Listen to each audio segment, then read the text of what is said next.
The slamming of the front door jolts me from my thoughts. Ethan storms into the living room, his face contorted with anger. "Where the hell have you been?" he demands, his voice dripping with accusation. "I was volunteering at the youth center," I reply calmly, trying to defuse the situation. "You know how much it means to me." "Oh, spare me the sob story, Vivian," Ethan scoffs. "You're supposed to be here, supporting me and my career. Instead, you're off playing saint to a bunch of delinquents." His words sting, but I refuse to let him see how much they hurt. "They're not delinquents, Ethan. They're kids who need guidance and support." "What they need is discipline and a swift kick in the ass," he retorts. "And what I need is a wife who understands her role." I feel my blood boil at his condescending tone. "My role? And what exactly is that, Ethan? To be your trophy wife? To sit at home and wait for you to grace me with your presence?" "Don't be so dramatic," he sneers. "You knew what you were getting into when you married me. I'm on the fast track to partner, and I need a wife who can keep up appearances." "Appearances?" I echo, disbelief coloring my voice. "Is that all our marriage is to you? A facade to impress your colleagues?" Ethan steps closer, his eyes narrowing. "Watch your tone, Vivian. Remember who pays the bills around here." The threat hangs heavy in the air, and I feel a chill run down my spine. Are you seriously going to hold that over my head? I gave up my job to move here for you, Ethan. I've sacrificed everything for this marriage. Sacrificed? He laughs humorlessly. You call sitting around all day, spending my money a sacrifice? You should be grateful for the life I've given you. Tears prick at the corners of my eyes, but I blink them back, refusing to give him the satisfaction of seeing me crumble. I am grateful, Ethan, but I'm also suffocating. I feel like I'm losing myself in this marriage. Then maybe you should find yourself a new hobby, he suggests coldly. One that doesn't involve neglecting your duties as my wife. And what about your duties as my husband? I counter, my voice rising. When was the last time you even asked about my day?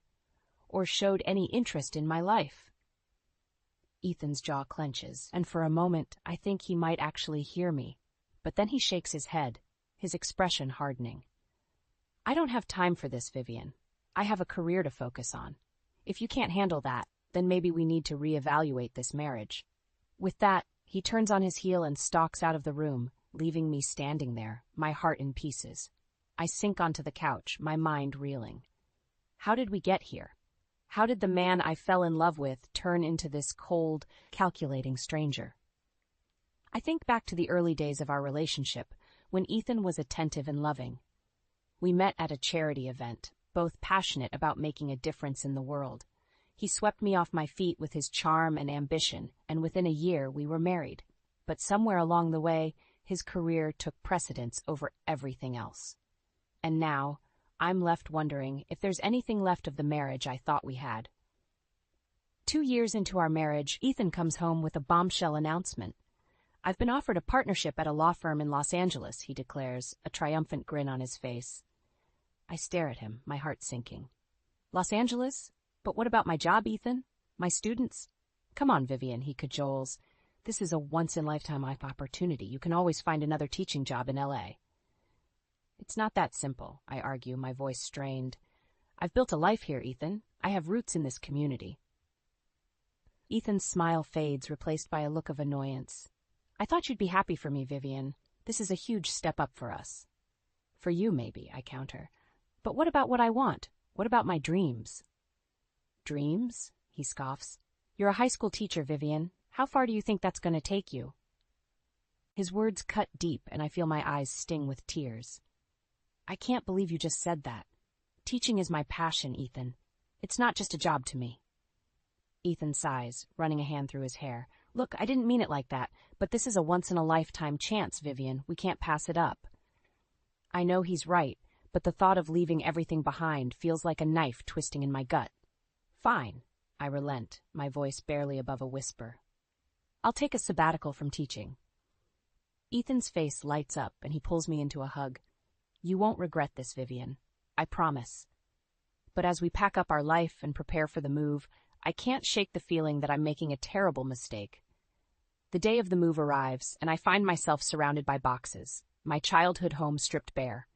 As I carefully wrap a framed photo of my parents, Ethan walks in, a look of disdain on his face. "You're not seriously bringing that old junk, are you?" he asks, eyeing the sentimental items I've carefully packed. "They're not junk, Ethan," I defend, my voice tight. "They're memories, pieces of my history." "We're starting a new life, Vivian," he reminds me, his tone condescending. "We don't need to drag the past along with us." I bite my tongue, not wanting to argue. But as I watch Ethan carelessly toss my treasured possessions aside, I feel a piece of myself crumble.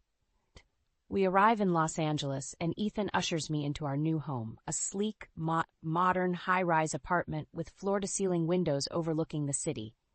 "Isn't it perfect?" he gushes, his eyes alight with excitement. I force a smile, trying to ignore the hollow feeling in my chest. "It's lovely, Ethan." He wraps an arm around my waist, pulling me close. "This is just the beginning, Vivian. I'm going to give you the life you've always dreamed of." But as I stare out at the unfamiliar skyline, I can't help but wonder if the life I've always dreamed of is the one I'm leaving behind. 6 months pass in a blur of cocktail parties and corporate dinners, Ethan's new role consuming his every waking moment. I find solace in volunteering at a local youth center, pouring my heart into mentoring troubled teens. But one evening, as I'm getting ready for a fundraiser, Ethan barges into the bedroom, his face twisted with rage. "Are you seriously wearing that?" he demands, eyeing my simple black dress with disdain. "What's wrong with it?" I ask, my voice trembling slightly. "You look like a damn schoolmarm," he sneers. "I need you to look the part of a successful lawyer's wife, not some frumpy volunteer." Tears sting my eyes, but I blink them back, refusing to let him see how much his words hurt. "I'll change," I mumble, turning away. But as I slip into a designer gown and plaster on a fake smile, I can't shake the feeling that I'm slowly losing myself, piece by piece. 6 months into our new life in Los Angeles, Ethan's behavior takes a turn for the worse. He becomes increasingly distant and irritable, the stress of his demanding job taking a toll on our already strained relationship. I find solace in volunteering at the youth center, pouring my heart into mentoring the kids who have come to rely on me. But one evening, as I'm preparing to leave for a fundraising event, Ethan storms into the room, his face contorted with anger. "Where do you think you're going?" he demands, his voice dripping with disdain. "To the youth center fundraiser," I reply, my heart sinking at the sight of his rage. "I told you about it weeks ago. And I told you to prioritize our social obligations," he snaps. "You're supposed to be at the law firm dinner with me tonight." "I can't just abandon the kids, Ethan," I plead. "They're counting on me." "I'm counting on you," he roars, slamming his hand against the wall. "Do you have any idea how embarrassing it is to have a wife who'd rather spend her time with a bunch of delinquents than support her husband's career?" Tears sting my eyes, but I refuse to let them fall. "They're not delinquents, Ethan. They're good kids who just need someone to believe in them." "Believe in them?" he scoffs. "They're a lost cause, Vivian. Just like you'll be if you don't start prioritizing what's important." His words cut deep, but I stand my ground. I am prioritizing what's important, Ethan. Those kids need me. "And what about what I need?" he demands, his voice low and menacing. "What about the sacrifices I've made for this family?" "Sacrifices?" I echo, disbelief coloring my tone. "You've been so focused on your career that you've barely even noticed me these past few months." "Oh, I've noticed," he sneers. "I've noticed how you've let yourself go, how you'd rather wallow in self-pity than be the wife I need you to be." I reel back as if he slapped me, my heart shattering into a million pieces. "How can you say that?" I whisper, my voice trembling. "I've given up everything for you, Ethan. My job, my home, my entire life." "And now you'll give up this ridiculous volunteering," he demands, "or I'll cut off your access to our joint bank account." I stare at him in shock, unable to believe what I'm hearing. "You wouldn't dare." "Try me," he says, his eyes cold and unforgiving. "I'm done indulging your little charity projects, Vivian. It's time for you to fall in line." With that, he turns on his heel and storms out of the room, leaving me to collapse onto the bed, my body shaking with silent sobs. I feel trapped, suffocated by the weight of Ethan's expectations and the life I've found myself in. Over the next few weeks, I try to be the wife Ethan wants me to be. I attend his work functions, plastering on a fake smile and pretending to be the perfect corporate spouse. But inside, I'm dying a little more each day. I long for the fulfillment I once found in teaching, for the sense of purpose that volunteering at the youth center brought me. But every time I try to broach the subject with Ethan, he shuts me down, reminding me of my place in his life. One night, as we're getting ready for yet another work dinner, I finally muster up the courage to confront him. "I can't do this anymore, Ethan," I say, my voice shaking. "I'm miserable. I feel like I'm losing myself." He looks at me, his eyes cold and unfeeling. "You're not losing yourself, Vivian. You're finding your place in this world, and that place is by my side, supporting my career." "But what about my career?" I plead. "What about my dreams?" "Dreams," he scoffs.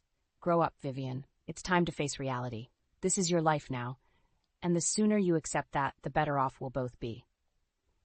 I feel something break inside of me, the last shred of hope I'd been clinging to shattering into dust. And as I follow Ethan out the door, my heart heavy with despair, I can't help but wonder if I'll ever find my way back to the person I used to be. As the months drag on, the distance between Ethan and I grows wider with each passing day. I long for the connection we once shared, for the love that brought us together in the first place. And so one evening, I muster up the courage to broach the subject that's been weighing on my heart. "Ethan," I say softly, my voice trembling, "I've been thinking about starting a family." He looks up from his laptop, his eyes narrowing. "A family? Now? Are you out of your mind, Vivian?" His harsh tone catches me off guard, and I feel my heart sink. "I just thought, with your career taking off and us settling into our new life here." "Settling into our new life," he scoffs. "I'm barely keeping my head above water at work, and you want to add a baby to the mix?" "But I thought you wanted children," I whisper, my voice barely audible. "Maybe someday," he says dismissively, "but not now, Vivian. I'm not ready for that kind of responsibility." His words cut deep, and I feel a piece of my dream for our future crumble. But I refuse to let him see how much he's hurt me. Instead, I force a smile and nod. "Of course. You're right. It was a silly idea." Ethan returns to his work, and I'm left alone with my thoughts, my heart heavy with the weight of his rejection. In an attempt to find some semblance of purpose, I take a part-time job at a bookstore. At first, Ethan seems supportive, even happy that I'm getting out of the house. But as the weeks pass, his attitude begins to change. "I don't like you spending so much time away from home," he grumbles one evening as I'm getting ready for my shift. "It's just a few hours a week, Ethan," I remind him gently. "And I thought you wanted me to find something to keep me busy." "I wanted you to find a hobby, not a job," he retorts. "What's next? You'll be neglecting your duties at home to pursue some silly career?" I bristle at his words, my temper flaring. "My duties at home? You mean waiting on you hand and foot, catering to your every whim?" "Watch your tone, Vivian," he warns, his eyes flashing with anger. I take a deep breath, trying to calm myself. "I'm sorry, Ethan, I didn't mean to snap. I need something for myself, something that makes me feel valued." For a moment, his expression softens, and I think he might actually understand, but then he shakes his head, his jaw clenching. "Fine. Do what you want, but don't come crying to me when it all falls apart." I leave for my shift with a heavy heart, wondering if I'll ever be able to find happiness in this new life we've built. A few days later, on a whim, Ethan and I buy lottery tickets. As we sit at the kitchen table, scratching off the numbers, I can't help but feel a flicker of hope. Maybe, just maybe, this could be our lucky break. But as the weeks pass and the drawing comes and goes, our tickets prove to be just another disappointment. Ethan barely seems to notice, too caught up in his own world to care about my foolish dreams. And then, just when I think things can't get any worse, Ethan comes home with news that turns my world upside down. "I got a promotion," he announces, a self-satisfied smirk on his face. For a moment, I allow myself to feel a glimmer of hope. Maybe this will be the thing that finally brings us back together, that reignites the spark we once shared. But as the days turn into weeks, Ethan's behavior only worsens. He becomes more demanding, more critical of my every move. Nothing I do seems to be good enough, and I find myself walking on eggshells, desperate to avoid his wrath.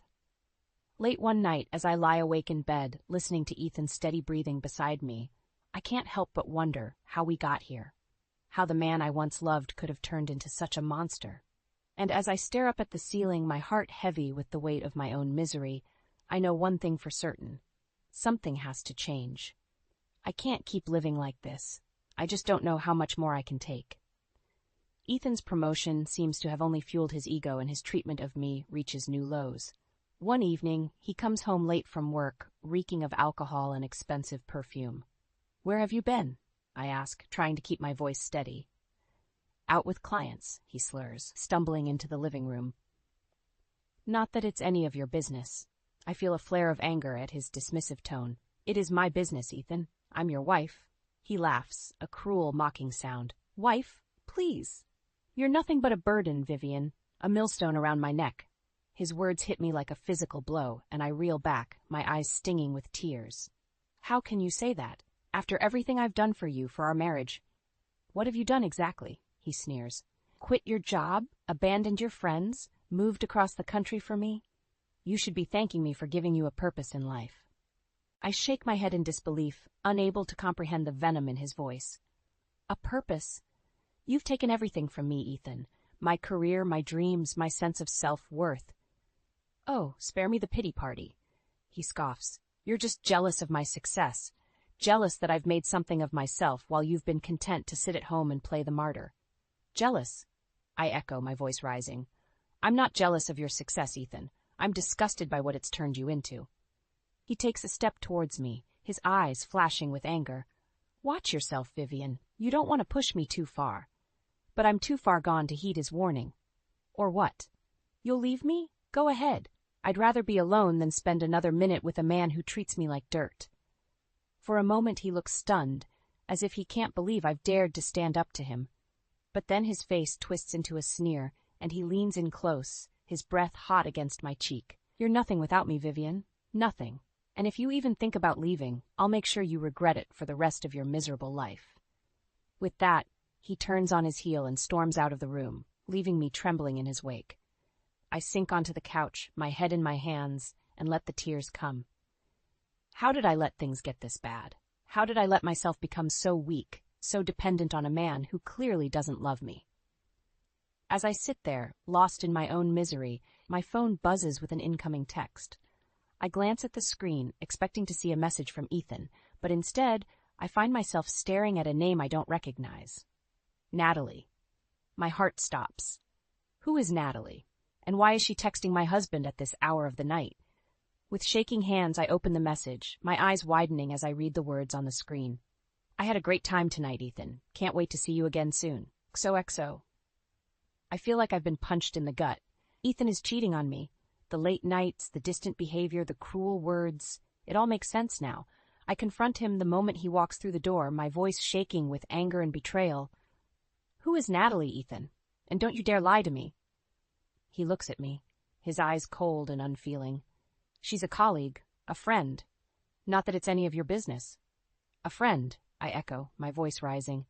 "Since when do friends send flirty texts in the middle of the night?" His face hardens, and he takes a step towards me, his fists clenched at his sides. "You went through my phone. How dare you?" "How dare I?" I shout, my temper flaring. "How dare you cheat on me, Ethan? How dare you treat me like garbage while you're off screwing some other woman?" "I want a divorce," he says flatly, his voice devoid of emotion. "I'm done with this marriage, Vivian. Done with you." His words hit me like a physical blow, and I stumble back, my vision blurring with tears. But even through the pain, I feel a flicker of something else. Something I haven't felt in a long time. Rage. Pure, unadulterated rage. And as I stand there, watching the man I once loved walk away from me, I make a vow to myself. I will make him pay for what he's done. I will make him suffer the way he's made me suffer. And I know just how to do it. Ethan's betrayal cuts deep, but I refuse to let him see how much he's hurt me. Instead, I channel my pain into planning my revenge. And the first step is to gather evidence of his infidelity. I hire a private investigator, a no-nonsense woman named Maria who assures me she'll get the proof I need. And sure enough, within a week, she presents me with a stack of photos and recordings that leave no doubt about Ethan's affair. I confront him with the evidence, my heart pounding in my chest as I watch the color drain from his face. "How could you do this to me, Ethan?" I ask, my voice trembling with a mixture of anger and hurt. "How could you throw away everything we had for some cheap fling?" He looks at me, his eyes cold and unfeeling. Don't be so dramatic, Vivian. It was just sex. It didn't mean anything. His callousness takes my breath away, and I feel a wave of nausea wash over me. Just sex? Is that all our marriage was to you? Just a convenient arrangement until something better came along? He shrugs, his lips curling into a cruel smirk. What can I say? I got bored. And Natalie, well, she knows how to keep things interesting. I shake my head in disbelief, unable to comprehend the depth of his betrayal. You disgust me, Ethan. You're nothing but a selfish, manipulative bastard. And you're a pathetic, clingy little girl who can't accept that her husband has outgrown her, he sneers. Face it, Vivian, you were never enough for me. You never will be. His words hit me like a physical blow, and I reel back, my eyes stinging with tears. But I refuse to let him see me cry. Not anymore. Get out, I whisper, my voice low and dangerous. Get out of my house and out of my life. I never want to see you again. He laughs, a harsh, mocking sound that echoes through the room. Gladly. But don't think you're going to get a dime from me in the divorce. I'll make sure you end up with nothing, Vivian. Nothing. With that, he turns on his heel and storms out of the room, slamming the door behind him. I sink to the floor, my body shaking with silent sobs as the reality of what's just happened washes over me. But even through the pain, I feel a flicker of something else. Something I haven't felt in a long time. Hope. Because I know something Ethan doesn't. Something that will change everything. I've won the lottery. 2 weeks ago, on a whim, I bought a ticket for the Powerball jackpot, and against all odds, I hit the jackpot. $10 million, all mine. I've kept the news to myself, not wanting to give Ethan any reason to suspect that I might be planning something. But now, as I sit on the floor of our once-shared home, I know exactly what I'm going to do. I'm going to make Ethan pay for what he's done. I'm going to hit him where it hurts the most, his wallet. I hire the best divorce attorney in town, a shark named Jack, who assures me he'll make sure I get everything I'm entitled to. And with the evidence of Ethan's infidelity on my side, he tells me I have a strong case for a generous settlement. But I don't want Ethan's money. I want to make him suffer. I want to watch him squirm as he realizes just how much he's underestimated me. And so, on the day of our divorce hearing, I walk into the courtroom with my head held high, my lottery ticket tucked safely in my purse. I watch as Ethan smirks at me from across the room, confident that he's going to walk away with everything. But then I take the stand, and I tell the judge everything. I tell him about Ethan's affair, about his cruel treatment of me throughout our marriage. And then, with a triumphant smile, I pull out my lottery ticket and hold it up for the world to see. I don't want a dime from this man, Your Honor, I say, my voice ringing out clear and strong. I have all the money I need, and then some. All I want is my freedom, and the satisfaction of knowing that Ethan will never be able to hurt me again. The look on Ethan's face as the judge grants me a divorce and orders him to pay my legal fees is one I'll never forget. And as I walk out of the courtroom, my head held high and my heart finally free, I know that I've won. Not just the lottery, but my life back. And that's a prize worth more than all the money in the world. With the divorce finalized and my lottery winnings secure, I feel a sense of freedom I haven't known in years. But even as I revel in my newfound independence, I can't shake the desire to make Ethan pay for what he's done. And so I set my plan into motion. I know that Ethan's law firm handles high-profile clients, including several major banks in the city. And I also know that he's been angling for a promotion to senior partner, a position that would put him in charge of managing those accounts. So I decide to hit him where it hurts. His reputation. I make an appointment at Ethan's bank, the same one he's been schmoozing with for months in the hopes of landing their business. And when I walk in, dressed to the nines and carrying a briefcase full of cash, I make sure everyone knows exactly who I am. I'd like to make a deposit, I say, my voice ringing out loud and clear across the lobby. $10 million, to be exact. The teller's eyes widen, and I can see the wheels turning in her head as she tries to figure out who I am and where I got such a large sum of money. Of course, ma'am, she stammers, ushering me into a private room. We'll just need to verify the funds and fill out some paperwork. I smile, settling into a chair and crossing my legs. Take your time. I've got all day. As the teller scurries off to get her manager, I lean back and savor the moment. I can only imagine the look on Ethan's face when he finds out that his ex-wife, the woman he thought he'd broken, is now one of the bank's most valued clients. And sure enough, within minutes, the bank manager is falling all over himself to accommodate me. He offers me everything from a personal financial advisor to a VIP lounge pass, all the while assuring me that my money is in good hands. I just smile and nod, playing the part of the gracious client. But inside, I'm counting down the seconds until Ethan walks through that door. And when he finally does, his face a mask of shock and anger, I know I've won. "Vivian," he hisses, his eyes darting around the room as if he's afraid someone might overhear. "What the hell are you doing here?" I smile, my voice sweet as honey. "Just making a little deposit, darling. I thought you'd be happy to see me supporting your bank." His face turns red, and I can see the veins in his neck bulging with barely contained rage. "You're doing this on purpose, aren't you? Trying to humiliate me in front of my clients?" I shrug, my eyes wide with feigned innocence. "I have no idea what you're talking about, Ethan. I'm just a satisfied customer, here to do business with the best bank in town." He takes a step towards me, his fists clenched at his sides. "You little bitch, you think you're so clever, don't you? Well, let me tell you something. You may have won the lottery, but you're still nothing, and I'm going to make sure everyone knows it." But before he can say another word, the bank manager clears his throat, his voice nervous but firm. "Mr. Thompson, I'm going to have to ask you to leave. We don't tolerate that kind of language or behavior towards our clients." Ethan's face goes white, and I can see the panic in his eyes as he realizes the gravity of the situation. He's just insulted and threatened a high-value client in front of his boss, and there's no way he's going to come out of this unscathed. I apologize," he stammers, his voice shaking.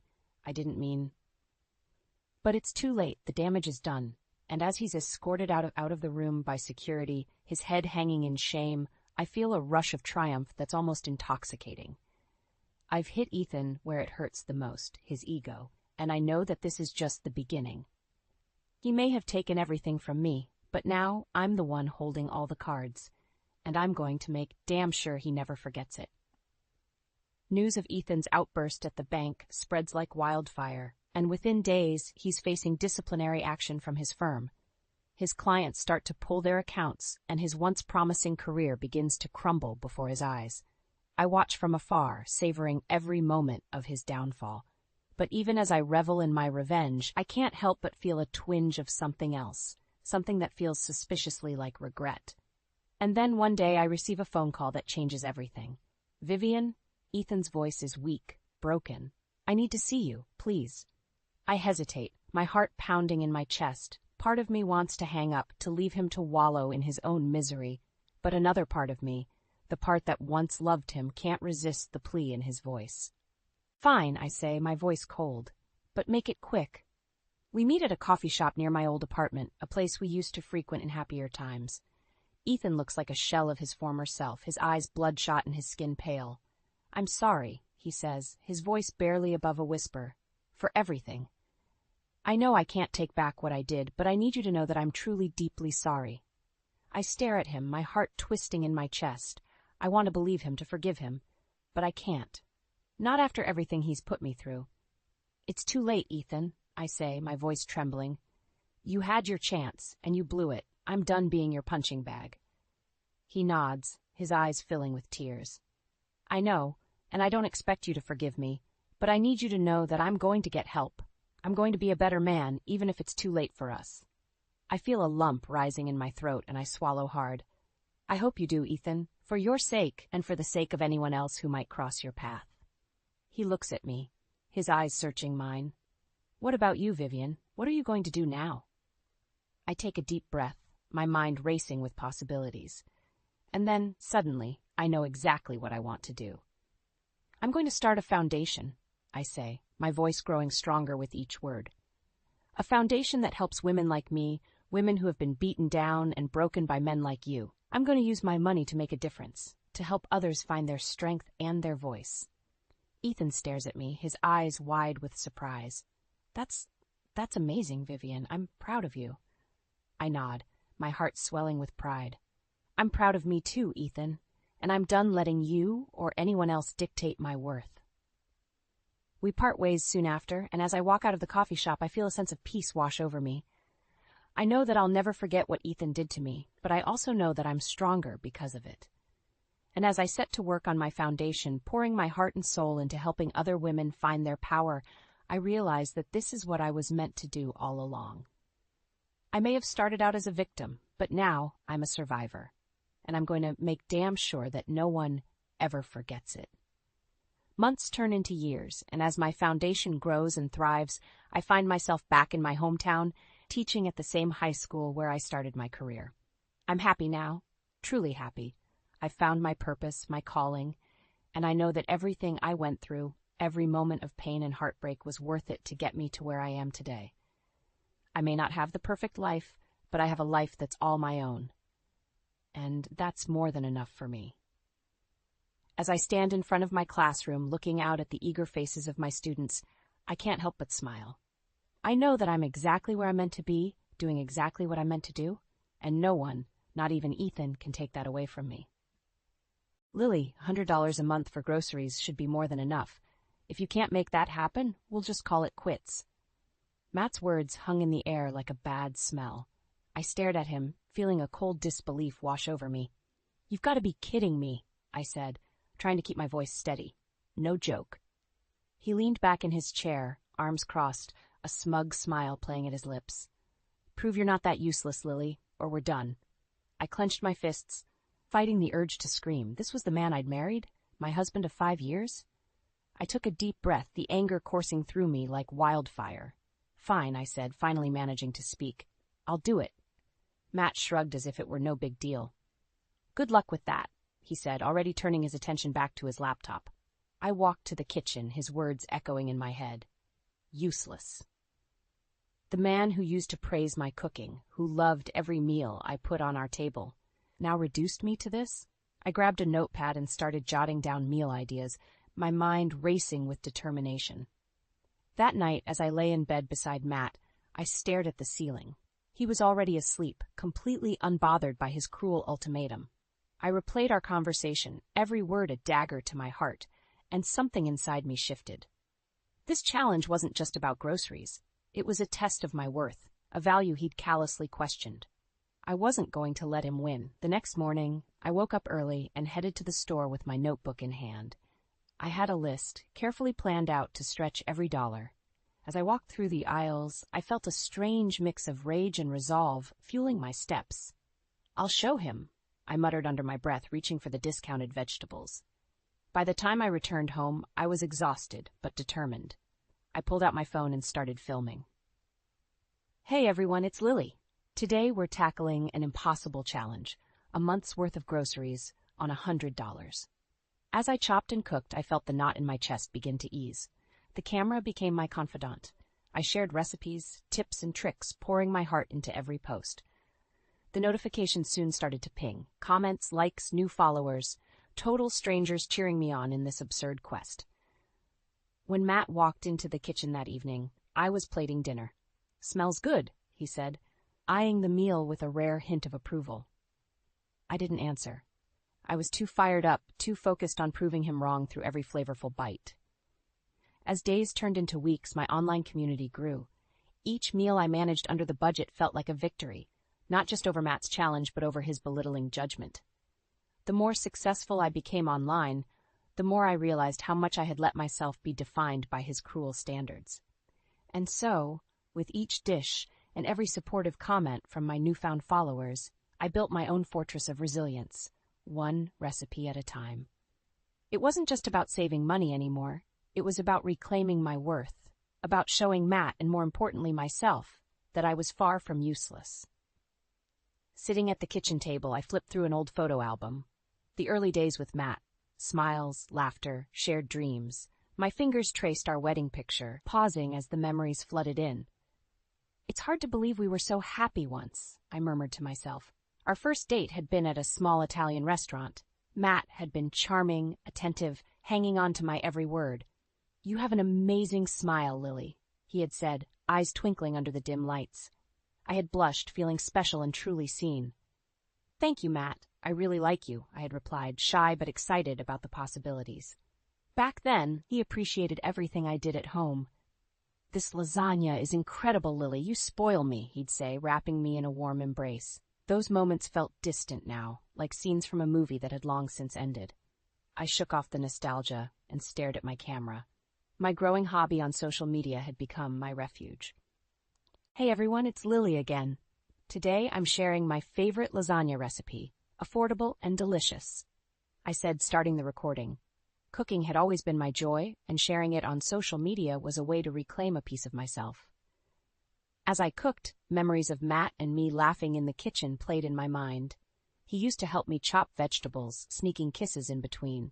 But that laughter had been replaced by his cold eyes and harsh words. Scrolling through old photos, one caught my eye. It was a candid shot of me, giggling as Matt tried to flip a pancake. The warmth of those days, the sincerity in his laughter, where had it gone? My phone buzzed, snapping me back to reality. A notification, more followers, more support. Cooking for strangers who valued my tips more than Matt had in years felt strange, yet rewarding. Each comment cheered me on. You're amazing, Lily. These recipes saved me so much. While my social media presence blossomed, Matt became more distant. He spent late hours at work, giving me a generic apology when he bothered to offer one. Sorry, Lily. Big project. You understand, he'd say, dismissively planting a kiss on my forehead before retreating to his phone. With cooking videos and the supportive online community, I found myself less concerned about Matt's coldness. I replied to comments like I was catching up with old friends. Thank you. I'm glad you enjoyed the recipe. One afternoon, I set up my camera for another video when an idea struck me. I opened the fridge and checked its sparse contents. Let's make something amazing with what we've got. Watch how we turn these scraps into a feast, I declared, hitting record. It was both a challenge and a defiance against Matt's cruel test. That night, as I set the table with a humble but delicious dinner, I waited for Matt's reaction. This looks good, he said grudgingly, eyes not meeting mine. The praise felt hollow, almost mocking, but inside, I knew I was more than his cruel words. With every dish I shared, with every follower gained, I rebuilt my confidence. Matt would come home later and later, and the man in those happy photos felt like a stranger. But I found solace in my own growth and the strength I never knew I had. We used to laugh together, dream together. Now, our home was silent except for the click of my camera and the buzz of notifications, the world cheering on a woman determined to rise above betrayal. It started slow at first. Matt's missed dinners, the cold shoulder, the excuses wrapped in important business meetings. I would wait at the table, the meals I worked hard on growing cold. Frustration bubbled under my skin. One night, he walked in well past midnight, the scent of perfume lingering around him. I sat on the couch, the dim light from the TV casting shadows across his face. Late again, I noted aloud, not even trying to mask the bitterness. Work, Lily. You know how it is, he replied curtly, not even offering an apology this time. I watched him walk to the bedroom, anger twisting in my gut. Resolute, I logged into my social media accounts instead. The numbers had climbed again, more followers, more engagement, people genuinely interested in my recipes, not because they had to be, but because they wanted to be. Hang in there, you're doing amazing, Lily, one follower commented, lifting my spirits in small yet meaningful ways. As Matt's absences grew more frequent, I threw myself deeper into my content. Each meal, each new recipe shared became my silent rebellion. It was more than cooking, it was proof of my worth. I filmed everything, from budget-friendly gourmet meals to heartfelt kitchen hacks. The community's love and support started filling the void Matt left. Hey guys, today we're making a $5 feast, I said into the camera, a determined smile on my face. Despite everything, I felt a strange sense of empowerment, each new like and comment validating my efforts, but the doubts still gnawed at me. One afternoon, as I chopped vegetables for a new video, I broached the subject that had been on my mind. As Matt walked in the door, I turned to face him. Matt, have you thought about starting a family? I asked, voice steady though my heart raced. He looked at me like I had just suggested the most ridiculous thing imaginable. A family, Lily? We can barely manage as it is. What makes you think we're ready for that? His words were sharp, cutting deeper than the knife in my hand. Is it really about that, or are you just not interested? I pressed, needing to hear the truth. Don't start with this now. I'm too tired for your nonsense. He snapped, brushing past me again. The sting of his rejection settled deep. With Matt coming home less and less, the house felt empty. His coldness was a stark contrast to the warmth and excitement I found online. It became routine, his late nights, my growing channel. I knew something wasn't right, but I also knew I needed more than his disdain. I kept filming and posting, each video a small victory. As my small success started to translate into brand deals, I felt the tide turning. The nights Matt spent away from home only fueled my drive. Despite the pain and isolation, I found comfort in the screen's glow, a beacon of hope and validation.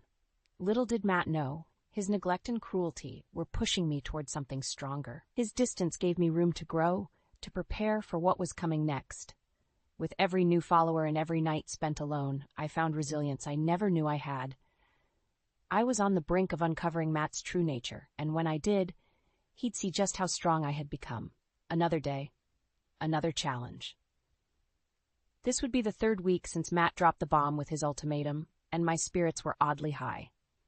The $100 grocery budget had become my battlefield, and I was winning.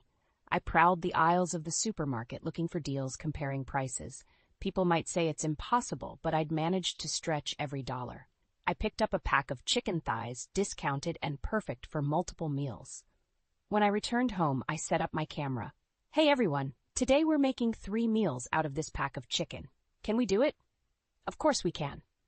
I began filming with a confidence that felt almost strange, yet very real. As my audience cheered in the comments, Matt's absence became a dull ache in the back of my mind. His late nights continued, his presence at home minimal. I moved around the kitchen like an artist in her studio, every chop of the knife a brushstroke against the canvas of betrayal he had painted. Matt stumbled through the door later that night. I was on the couch, answering messages from my followers. He walked into the kitchen, looking around for the meal I'd prepared. "Where's dinner?" he asked, voice gruff from what I guessed was another night out. "In the fridge. I saved you a plate," I replied without looking up. He grumbled as he heated it up. "You know, this budget thing isn't going to work forever," he said between bites, his tone laced with condescension. "Maybe not," I replied calmly, typing another response on my phone. "But I'm making it work now." At the end of the month, I reviewed our expenses. I had done it. I proved him wrong. I filmed a special video to mark the achievement. "Hey everyone, guess what? We've completed an entire month on a $100 grocery budget, thanks to all your support." My followers' encouraging comments poured in. Matt's reaction, however, was as heartless as ever. "So you did it. Big deal. Don't expect a medal," he said, tossing the statement carelessly over his shoulder. Frustration bubbled up, but I swallowed it down, determined not to give him the satisfaction of seeing me upset. Instead, I poured all of it into my cooking. Every critique from Matt was met with another video, another shared recipe. The tension in the house was palpable, the air thick with unspoken words. Our conversations were limited to basics, a flimsy facade of normalcy. Meanwhile, my social media presence grew stronger each day. Fans eagerly awaited my posts, and engagement skyrocketed. One evening, while editing a new video, I heard Matt on the phone in the next room. His voice was low and secretive. "Yeah, I'll see you tomorrow night. Same place." I paused, the words hanging in the air. A cold realization began to form. It wasn't just work keeping him away. My hands shook as I continued editing, playing the dutiful wife while pieces of a darker puzzle slowly clicked into place. The $100 challenge had come and gone, but something far more challenging was on the horizon. But first, I needed proof. Proof that he was the vile and manipulative man I was beginning to see clearly. From that moment on, every step, every meal, every message to my followers became more than just a hobby. It was preparation for a showdown I knew was inevitable. And I would be ready. Mark my words. I would be ready. I was unloading groceries when I heard Matt's voice from the living room. He was on the phone again, talking in that hushed tone he'd adopted lately. This time, I was determined to catch every word. "No, Lily doesn't suspect a thing," he said, a disgusting smirk in his voice. "Meeting you is the only thing keeping me sane right now." My heart hammered in my chest. I crept closer, hiding behind the kitchen door. Don't worry, Taylor. Friday night is ours. She thinks it's another late meeting. I felt the blood drain from my face. Matt was having an affair. My body moved on autopilot, arranging groceries while my mind raced. I needed proof. Later that night, lying next to the man betraying me, I stared at the ceiling, feeling the weight of his deceit. But instead of falling apart, I felt a steely resolve harden within me. I reached out to my growing community online for the strength to follow through. The next day, I called a private investigator. I need your help, I said, clutching the phone tight. I think my husband is cheating on me. Let's meet. I can discuss what we'll need to do, he responded, his voice firm yet kind. After our meeting, the investigator began his work while I threw myself back into my cooking videos. On social media, I smiled and shared, all while piecing together the destruction Matt was bringing into our lives. As I documented recipes, the investigator gave me regular updates. He's definitely involved with someone named Taylor. They've been meeting at the same hotel every Friday night, he informed me one evening. It stung, but I kept calm. Thank you. Keep digging, I replied, determination underscoring every word. The evidence piled up quickly. Photos of Matt with Taylor, incriminating text messages, receipts for lavish dinners, and gifts. It was sickening. Each new piece of information was both a dagger to my heart and a nail in his coffin. On the Friday of their next rendezvous, I put on my dinner table smile as Matt prepared to leave. Big project tonight? I asked sweetly. Yeah, don't wait up, he said, not meeting my eyes. Of course. Good luck, I replied, feigning innocence. Once he was gone, I sat down with the evidence, feeling a strange mix of emotions. There was anger, betrayal, and something else, relief. His demand for the $100 grocery budget, his absence, his coldness. It all made sense now. I stared at the pile of proof before me. The private investigator had even gathered videos, Matt laughing intimately with Taylor, looking at her the way he used to look at me. The anger simmered, but I held it back. The next morning, I confronted Matt. Evidence spread out on the table. Care to explain this? I asked, voice steady but cold. His face went pale, eyes widening as he took in the photos and text. It's not what it looks like. Save it, I snapped, cutting him off. I know everything. About Taylor, about the money you've been wasting on this affair. You thought making me stretch $100 would distract me? He opened his mouth, but no words came. The shock, the guilt, the realization of what he'd done, it was all written on his face. From now on, you're on your own, I said, packing the evidence into a folder. I'll be talking to a lawyer. We're done, Matt. As I walked away, I felt lighter, stronger. Out of Matt's betrayal, I had found my own power. And this was just the beginning. The next morning, I woke up before dawn, the weight of what I'd uncovered giving me no rest. But today was different. Today wasn't about waiting. It was about action. As Matt stumbled into the kitchen, barely awake, he didn't even glance at me. Where's my breakfast? He growled, his usual demands cutting through the silence. I met his eyes with an icy stare. You want something to eat? I tossed a crumpled $2 bill on the table. Here's $2. Get yourself some cheap junk. Figure the rest out yourself. He froze, confusion and anger flashing across his face. What do you mean? This is ridiculous. I didn't flinch. Ridiculous? You think your affair is ridiculous? I know everything, Matt. Taylor, the hotels, the money you've wasted. I threw the folder of evidence onto the table, its contents spilling out. His face turned a sickly pale. Lily, I can explain. No, you can't. I kept my voice firm, every word a blow to his crumbling facade. You pushed me to prove my worth. You tested me. Now it's my turn. I watched him scramble to find words, any words, but there was nothing left to say. I reveled in the silence, then turned and walked away, leaving him amidst the evidence of his betrayal. Once I was out of the house, I called my lawyer. I need to file for divorce, and I want to make sure he pays for what he's done. My lawyer, Sarah, didn't miss a beat. Gather all financial records, any proof of infidelity, anything that shows misconduct. We'll make sure he gets what he deserves. Armed with her guidance and my newfound determination, I dove into preparing my case. At the same time, my social media following was buzzing. Subtly, I started sharing snippets of my story without mentioning Matt directly. Sometimes, life throws challenges that test our strength. I posted alongside a photo of a simple yet elegant meal. The comments overflowed with support, my online community rallying around me in ways I'd never expected. Each day, I became more focused. Sarah and I met regularly, carefully piecing together the case that would ensure justice. Meanwhile, Matt's attempts at reconciliation became more desperate. "Lily, can we talk?" he pleaded one evening, blocking my path in the hallway. "There's nothing to talk about," I replied, pushing past him with a cold stare. His workplace caught wind of his affair soon after. Whispers and side glances followed him in the office. Taylor, now exposed, tried to keep her distance, leaving him more alone than ever. As my cooking brand continued to rise, I felt the tide shifting. My focus wasn't revenge for its own sake. It was reclaiming my life, my worth. I plunged into new projects, developing recipes and making plans for a future without Matt. On the day of our court hearing, I walked into the courthouse with Sarah by my side. Matt looked gaunt, defeated. The evidence was overwhelming, and the judgment was swift. He would pay dearly, financially through alimony and socially as his reputation lay in tatters. As we exited the courtroom, Sarah turned to me, her smile filled with genuine warmth. "You did it." I nodded, a weight lifting off my shoulders.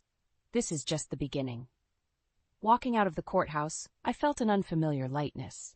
It wasn't just about winning the case, it was the freedom from years of deceit and manipulation. But the journey wasn't over. Matt's world was only beginning to crumble. The first crack appeared when Taylor publicly distanced herself from him. Word of their affair spread like wildfire in his professional circles. "I can't be associated with this mess," she told him during their last clandestine meeting, which ironically wasn't so clandestine anymore. The private investigator had made sure those images surfaced at just the right time.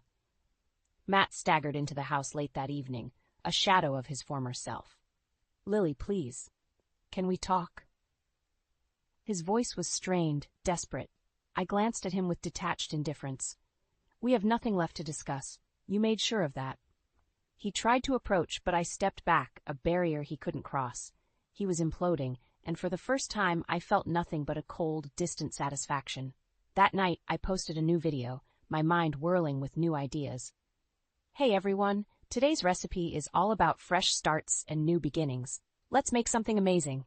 The community's responses poured in, each comment a brick in the new foundation I was building. Meanwhile, Matt's downfall accelerated. News of his affair leaked to his boss. The company couldn't risk the scandal. He was summoned to a meeting and returned home with a cardboard box filled with his desk's remnants. "I lost my job, Lily," he muttered, helplessly dropping the box by the door. "Not my problem," I said, not even bothering to look up from my laptop.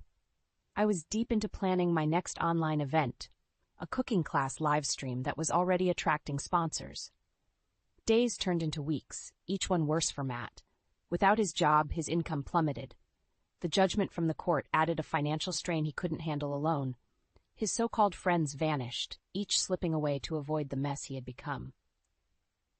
One evening, sipping coffee in my new favorite cafe, I received an email. My first cookbook was officially published and ready for pre-order. I could hardly contain my excitement. I shared the news with my followers, the comments overflowing with encouragement and pride. Returning home, I found Matt rummaging through old bills, his despair palpable. "I don't know how to fix this, Lily," he said, tears brimming in his eyes. "That's your mess to clean up," I replied coolly. "You brought this on yourself." Watching him unravel was a stark reminder of the man he truly was, a man who tried to break me but ended up shattering himself. I felt a strange sense of closure. Moving forward, I immersed myself in new projects, cooking segments, sponsorship deals, and community events. Each success was mine alone, a testament to my resilience. Matt moved out a month later, defeated and broken. The house, now silent without his toxicity, became my sanctuary. I redecorated, shifting from old memories to new aspirations. From the ashes of betrayal, a stronger me had emerged. With my growing brand and supportive followers, I was ready to embrace a future untethered from the past. My story wasn't about revenge or loss anymore. It was about rebirth, a new chapter waiting to be written. The first morning in my new apartment was surreal. Sunlight streamed through the windows, casting a warm glow over the minimalist furniture I'd carefully chosen. The space felt fresh, free from the shadows of the past. I brewed a cup of coffee and took a deep breath. The air smelled like potential, like new beginnings. With my recipe book published and my social media thriving, today marked the start of something beautiful. I sat down at my kitchen counter, scrolling through messages from followers. "Congratulations on the new book, Lily. Can't wait to try the recipes." Each comment felt like a step farther from my old life. As the day progressed, I finalized details for a cooking event, a live class that had drawn considerable interest. My phone buzzed incessantly with notifications, each one a reminder that I was building something all on my own. A knock at the door interrupted my thoughts. It was a delivery, a bouquet of vibrant sunflowers with a note, "To new beginnings, with love, your fans." I smiled, placing the flowers on the table. Their brightness mirrored my newfound optimism. Later, preparing for the live stream, I couldn't help but think of how far I'd come. The screen blinked to life and hundreds of faces filled the grid, each one eager to learn from me. Welcome, everyone. Today, we're making a special recipe from my new book. It's all about transformation, taking simple ingredients and turning them into something extraordinary, I began, the excitement in my voice matched by the enthusiasm in the comments. The interaction was electric, each step met with applause, each tip eagerly absorbed. I felt a deep connection, a shared journey of resilience and growth. By the end, the chat was filled with praise and gratitude. "Thank you, Lily. You've inspired us so much," one comment said. "No, thank you," I replied, feeling a lump in my throat. "You've all been my strength." After the class, I settled into the quiet of my apartment, reflecting on the path that led me here. The old life with Matt felt like a distant memory, a heavy coat I had finally shrugged off. A few days later, I heard through mutual friends that Matt was struggling. His new job was low-paying, and Taylor had left him after realizing he couldn't provide the lifestyle she wanted. There was no satisfaction in his misery, only a reminder of what I'd escaped. I poured my energy into new projects, expanding my cooking brand, planning future books, and engaging more deeply with my online community. Each venture was a brick in the sturdy foundation of my new life. One evening, as I signed copies of my book at a local bookstore, a woman approached me. "Lily, your journey has been so inspiring. You gave me the courage to leave my own toxic relationship." Her words touched me deeply. "Thank you. It means the world to hear that. We all have the strength to rebuild, even when it feels impossible." As I returned to my apartment that night, the city lights twinkling outside, I felt a profound sense of peace. The woman's words lingered in my mind, solidifying my purpose. Revenge had given way to something much more fulfilling: empowerment, growth, and the unwavering belief that I could forge my own path. My past with Matt was a chapter closed, and I was ready to write the rest of my story, one filled with hope, resilience, and endless possibilities. The ultrasound image trembled in my hands, its grainy black and white shapes holding all my dreams. 2 heartbeats, mine racing, and somewhere in that fuzzy constellation, my baby's steady rhythm. After 3 years of trying, of temperature charts and disappointments, there it was. Life. I want a divorce. Jason's voice cut through my moment like a blade.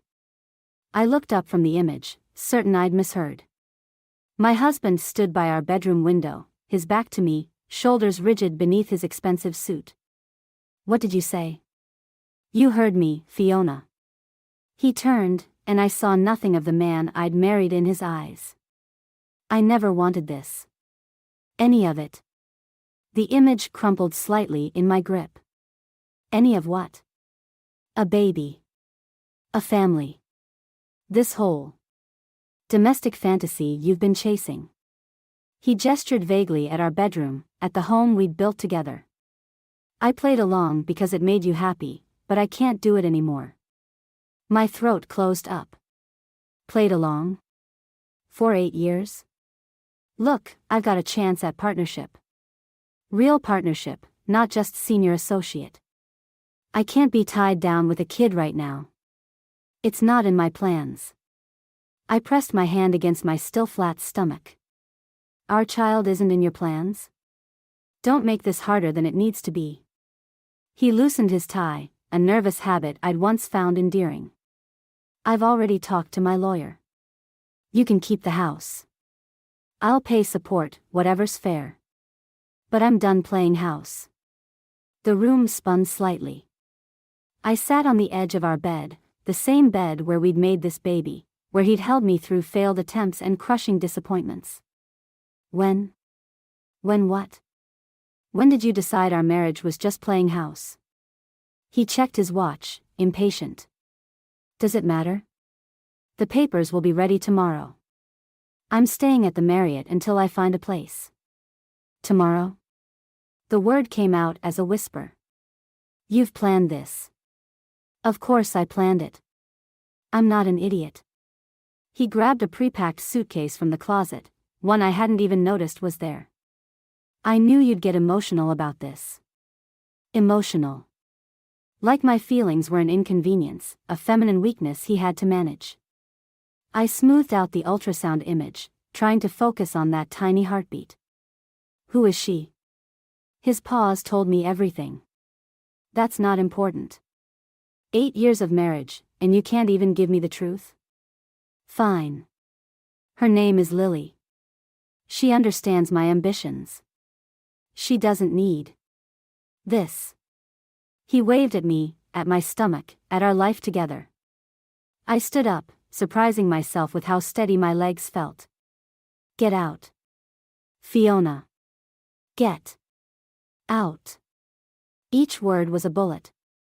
Your lawyer can call mine. But right now, get out of my house. He grabbed his suitcase, pausing at the door. I never meant to hurt you. I laughed, a harsh sound that scared even me. Yes, you did. You meant to hurt me less, maybe. But you knew exactly what you were doing.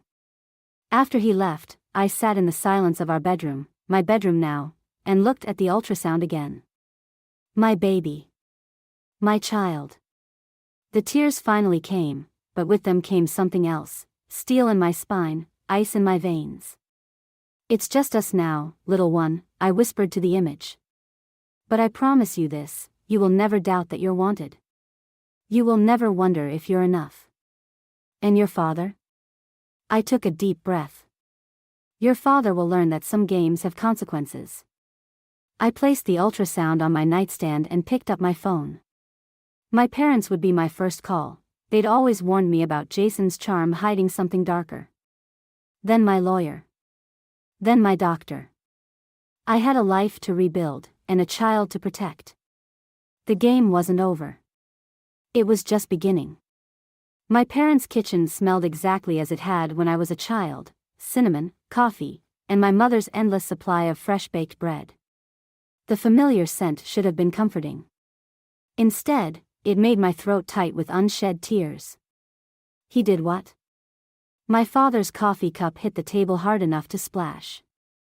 That spineless little Thomas. My mother's hand covered his, a gentle restraint. She turned to me, her eyes sharp despite her soft voice. When did this happen, sweetheart?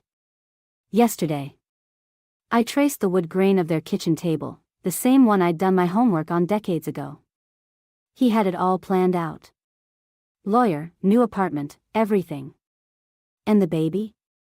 Mother's grip tightened on father's hand. Doesn't want anything to do with either of us. The words tasted bitter. He's got his career to think about, apparently. Father pushed back from the table, pacing the kitchen like a caged bear. 8 years. 8 years we welcomed that man into our family, and this is how he... Thomas, please. Mother's voice carried that steel I remembered from childhood arguments. This isn't helping. I pulled out the ultrasound image, already creased from constant handling, and placed it on the table. Mother's breath caught. Oh, darling. She moved to my side, wrapping an arm around my shoulders. Your room is exactly as you left it. I can't stay here. The words came out faster than I intended. I mean, I appreciate it, but... Nonsense. Father stopped pacing. The house is too big for just us anyway. And you'll need help with the baby. I need to stand on my own feet. I straightened my spine, meeting their concerned gazes. Jason's offering to let me keep the house. With the divorce settlement and my savings, I can manage the mortgage. The house? Mother's tone sharpened. The house you both chose? Where you plan to raise your family? Darling, every room will remind you of him. She was right, of course. I'd spent the night staring at the ceiling, remembering every moment, every promise, every lie. Then I'll sell it. Start fresh somewhere else. You don't have to decide everything today. Mother squeezed my shoulder. Stay with us for a while. Clear your head. A knock at the front door interrupted my response. Father went to answer it, his footsteps heavy with purpose. Margaret? His voice carried an odd note. You might want to come here. Mother exchanged a look with me before heading to the door. I followed, curious despite myself. Lily Carter stood on our porch, looking nothing like the polished photos I'd found on social media last night. Her mascara was smeared, her designer clothes rumpled. I'm so sorry, she blurted before anyone could speak. I didn't know, I swear I didn't know he was married when we met. He told me you were separated, that the divorce was almost final. How long? The question came out calmer than I felt. She flinched. 6 months. 6 months. While I was tracking ovulation and praying for a miracle, my husband was. I pressed a hand to my stomach, suddenly nauseated. I found out about the baby from his phone. Lily's voice cracked. He left it unlocked, and I saw the messages from his lawyer. About the divorce, about you being pregnant. I couldn't. I had to. You had to what? Mother's voice could have frozen hell. Tell you I'm sorry. And warn you. Lily glanced over her shoulder nervously. He's not just leaving. He's transferring all his assets. Moving them offshore. He's planning to leave me with nothing. The pieces clicked into place. The house offer, the quick divorce. He's running. Father's hand gripped the doorframe. Over my dead body. I studied Lily, young, beautiful, exactly Jason's type. But there was something in her eyes, something familiar. The same betrayal I felt burning in my chest. Thank you, I said quietly. For telling me. She nodded once, then hurried back to her car. We watched her drive away in silence. Well, Mother said finally. I believe I'll make some more coffee. We have planning to do. I followed them back to the kitchen, my mind racing. Jason thought he could discard us like unwanted baggage.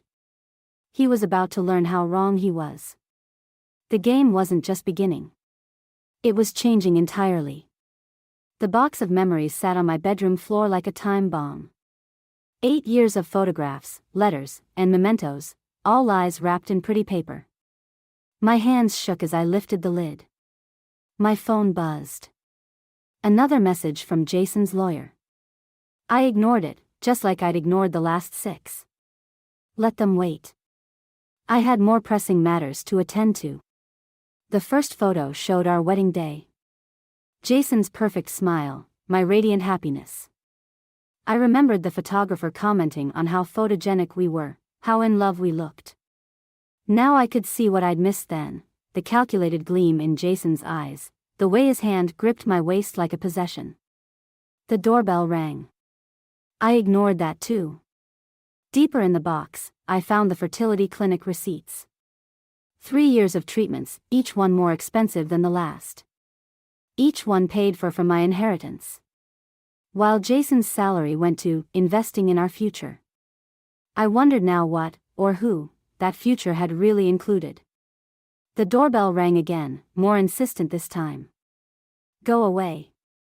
I shouted, knowing they couldn't hear me upstairs. But the ringing continued, followed by heavy knocking. Cursing, I stormed downstairs, ready to tell Jason's lawyer exactly where they could shove their settlement papers. But when I yanked open the door, it wasn't a lawyer standing there. It was Henry Carter. Lily's father. Miss Blake. His police training showed in his stance, in the careful way he assessed me. May I come in? There are things you need to know. I should have said no. Should have shut the door and gone back to my box of lies. Instead, I stepped aside. Henry moved through my house like he was cataloging evidence, his eyes taking in every detail. Lily told me she came to see you. Yesterday. I crossed my arms. She seemed upset. She should be. She's not the first. He turned to face me. There were others before her. Before you, even. The floor seemed to tilt beneath my feet. What? Jason Blake has a pattern. Henry's voice carried the weight of certainty. He finds women with money or potential. Convinces them to invest in his schemes. Then he disappears with everything. A laugh bubbled up, bitter as poison. Let me guess, offshore accounts? Among other things. Henry pulled out his phone, showing me a series of documents. I'd been tracking him since he started dating Lily. His previous victims never pressed charges, too embarrassed, too afraid of scandal. But you're different. Because I'm pregnant. Because you have proof. He gestured around the house. Financial records. Joint accounts. And most importantly, you have witnesses to his character and behavior. My mind raced. Lily. She's willing to testify. About the affair, about his plans to leave the country. Henry's expression hardened. He's done this to 5 other women, Miss Blake. 5 lives destroyed because no one stopped him. I sank onto the couch, my hand instinctively covering my stomach. Why are you telling me this? Because my daughter made a mistake getting involved with him, but she's trying to make it right. And because you're in a position to end this cycle. He sat across from me. But we need to move fast. Before he transfers everything overseas. Upstairs, my box of memories waited. 8 years of carefully constructed lies, all leading to this moment. What do you need me to do? File charges. Today. My old partner handles financial crimes. He can freeze Jason's accounts before he moves anything else. I thought of the ultrasound picture, of the baby who would never know their father's love. Of the other women who'd trusted Jason, only to be left with nothing. Okay. I stood up, steel replacing the shock in my spine. Let's end this. Henry nodded, already dialing his phone. As he spoke to his former partner, I climbed back upstairs to my box of memories. One by one, I fed the photos into the fireplace, watching Jason's perfect smile turn to ash. The game had changed again. This wasn't just about survival anymore. This was about justice, not just for me and my baby, but for all the women who'd come before. And this time, Jason wouldn't know what hit him until it was too late. The morning sickness hit just as I was reviewing resumes at my parents' kitchen table. 4 months pregnant and still no job. The irony wasn't lost on me. I'd spent years building Jason's career, and now I couldn't even land an entry-level position. My phone buzzed. Henry Carter's name flashed on the screen. They've frozen his accounts, Henry said without preamble. But we were too late for some of it. He'd already moved close to $2 million offshore. The room spun, and not from morning sickness. 2 million. That's impossible. We never had that much. It wasn't just your money. His voice hardened.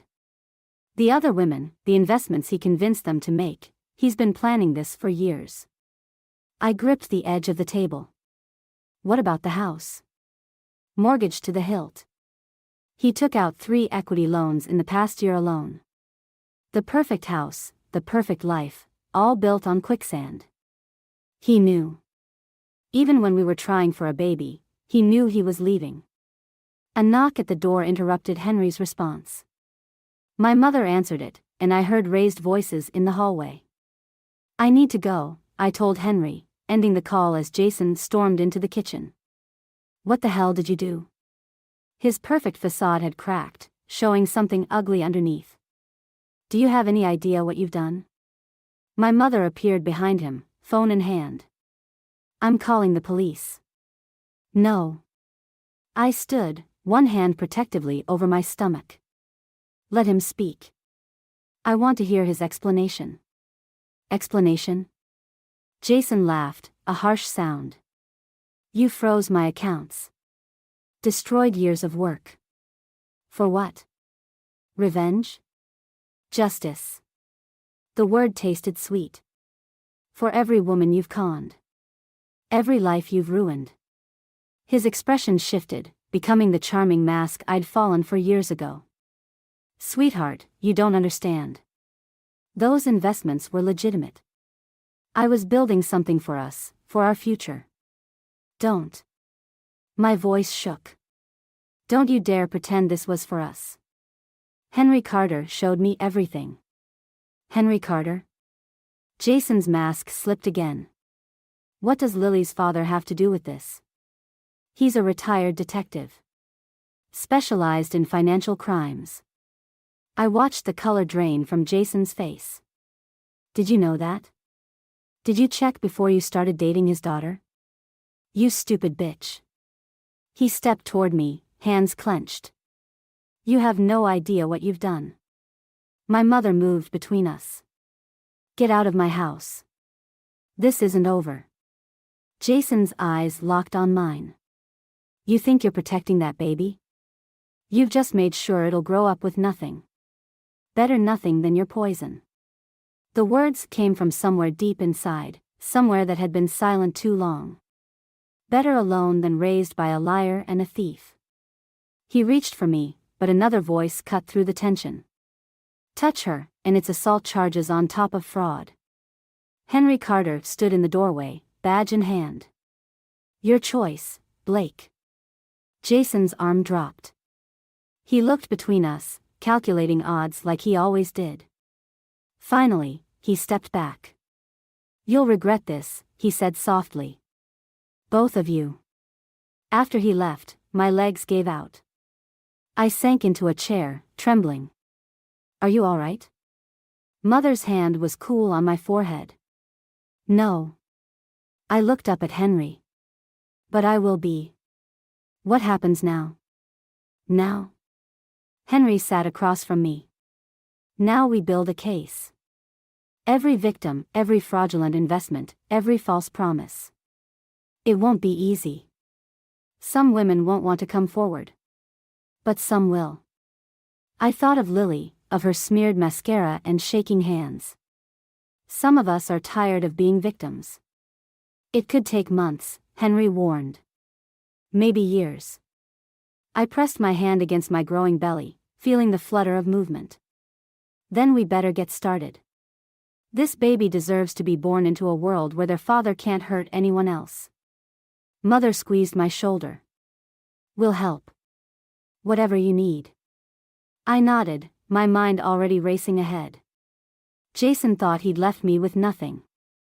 But he'd given me something invaluable, a purpose. A mission.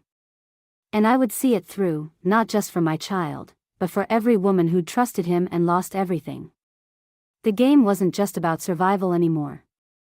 It was about justice. And justice, I was learning, was a dish best served methodically. The contraction started during a meeting with Henry and the prosecutor.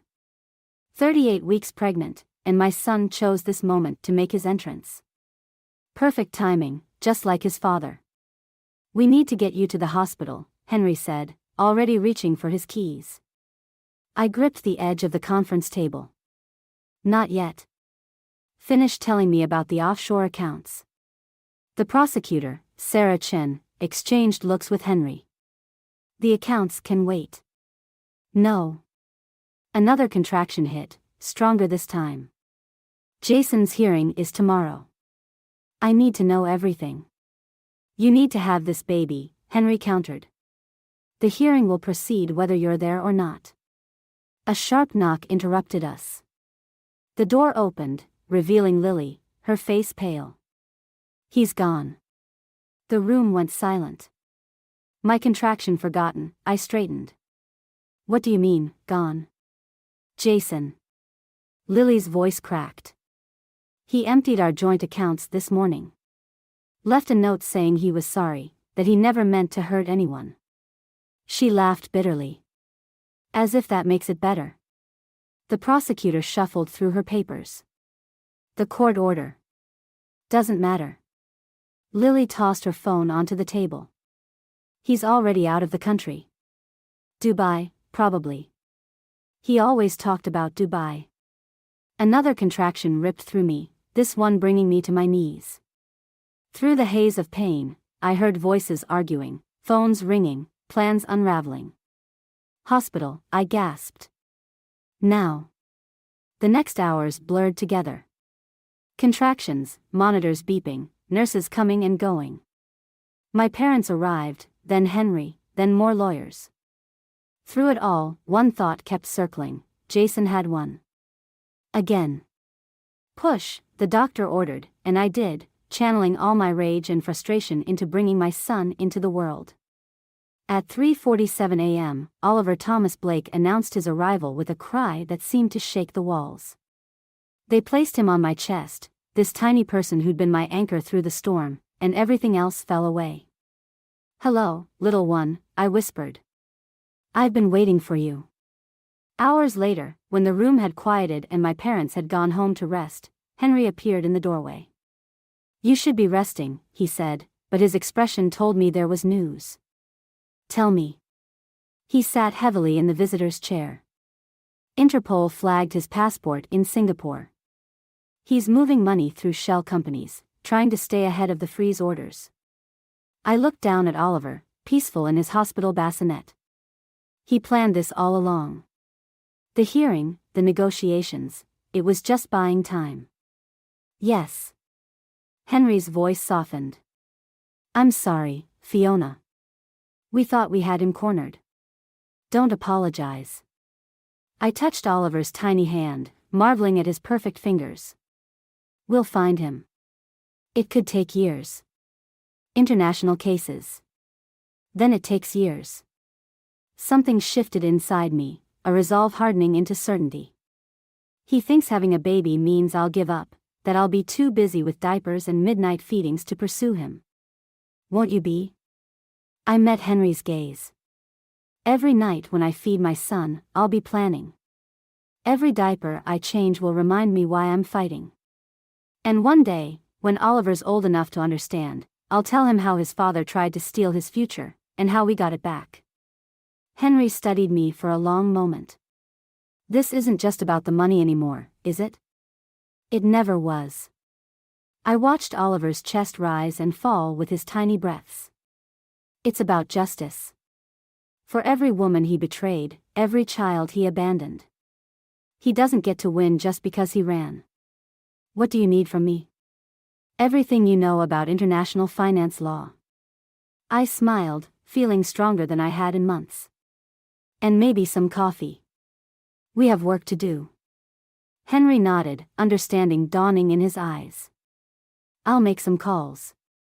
As he left, I lifted Oliver into my arms. "Your father thinks he's escaped, little one. But he doesn't understand what he's created. A mother's love isn't just soft and gentle, it's fierce and relentless. And I promise you this, he will answer for what he's done. Not just to me, but to everyone he's hurt."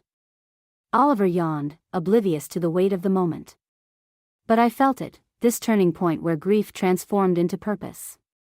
Jason had given me one final gift, a reason to never stop fighting. The game wasn't over. It had barely begun. 20 years vanished in an instant when I saw him across the restaurant. Jason hadn't aged well, his hair had grayed at the temples, and his once athletic frame had softened. But that smile, that practiced charm as he worked the room, hadn't changed at all. "Mom?" Oliver's voice pulled me back. My son, our son, sat across from me, celebrating his 20th birthday in the same restaurant where Jason had proposed all those years ago. "You look like you've seen a ghost." Before I could respond, Jason turned. Our eyes met, and the world stopped spinning.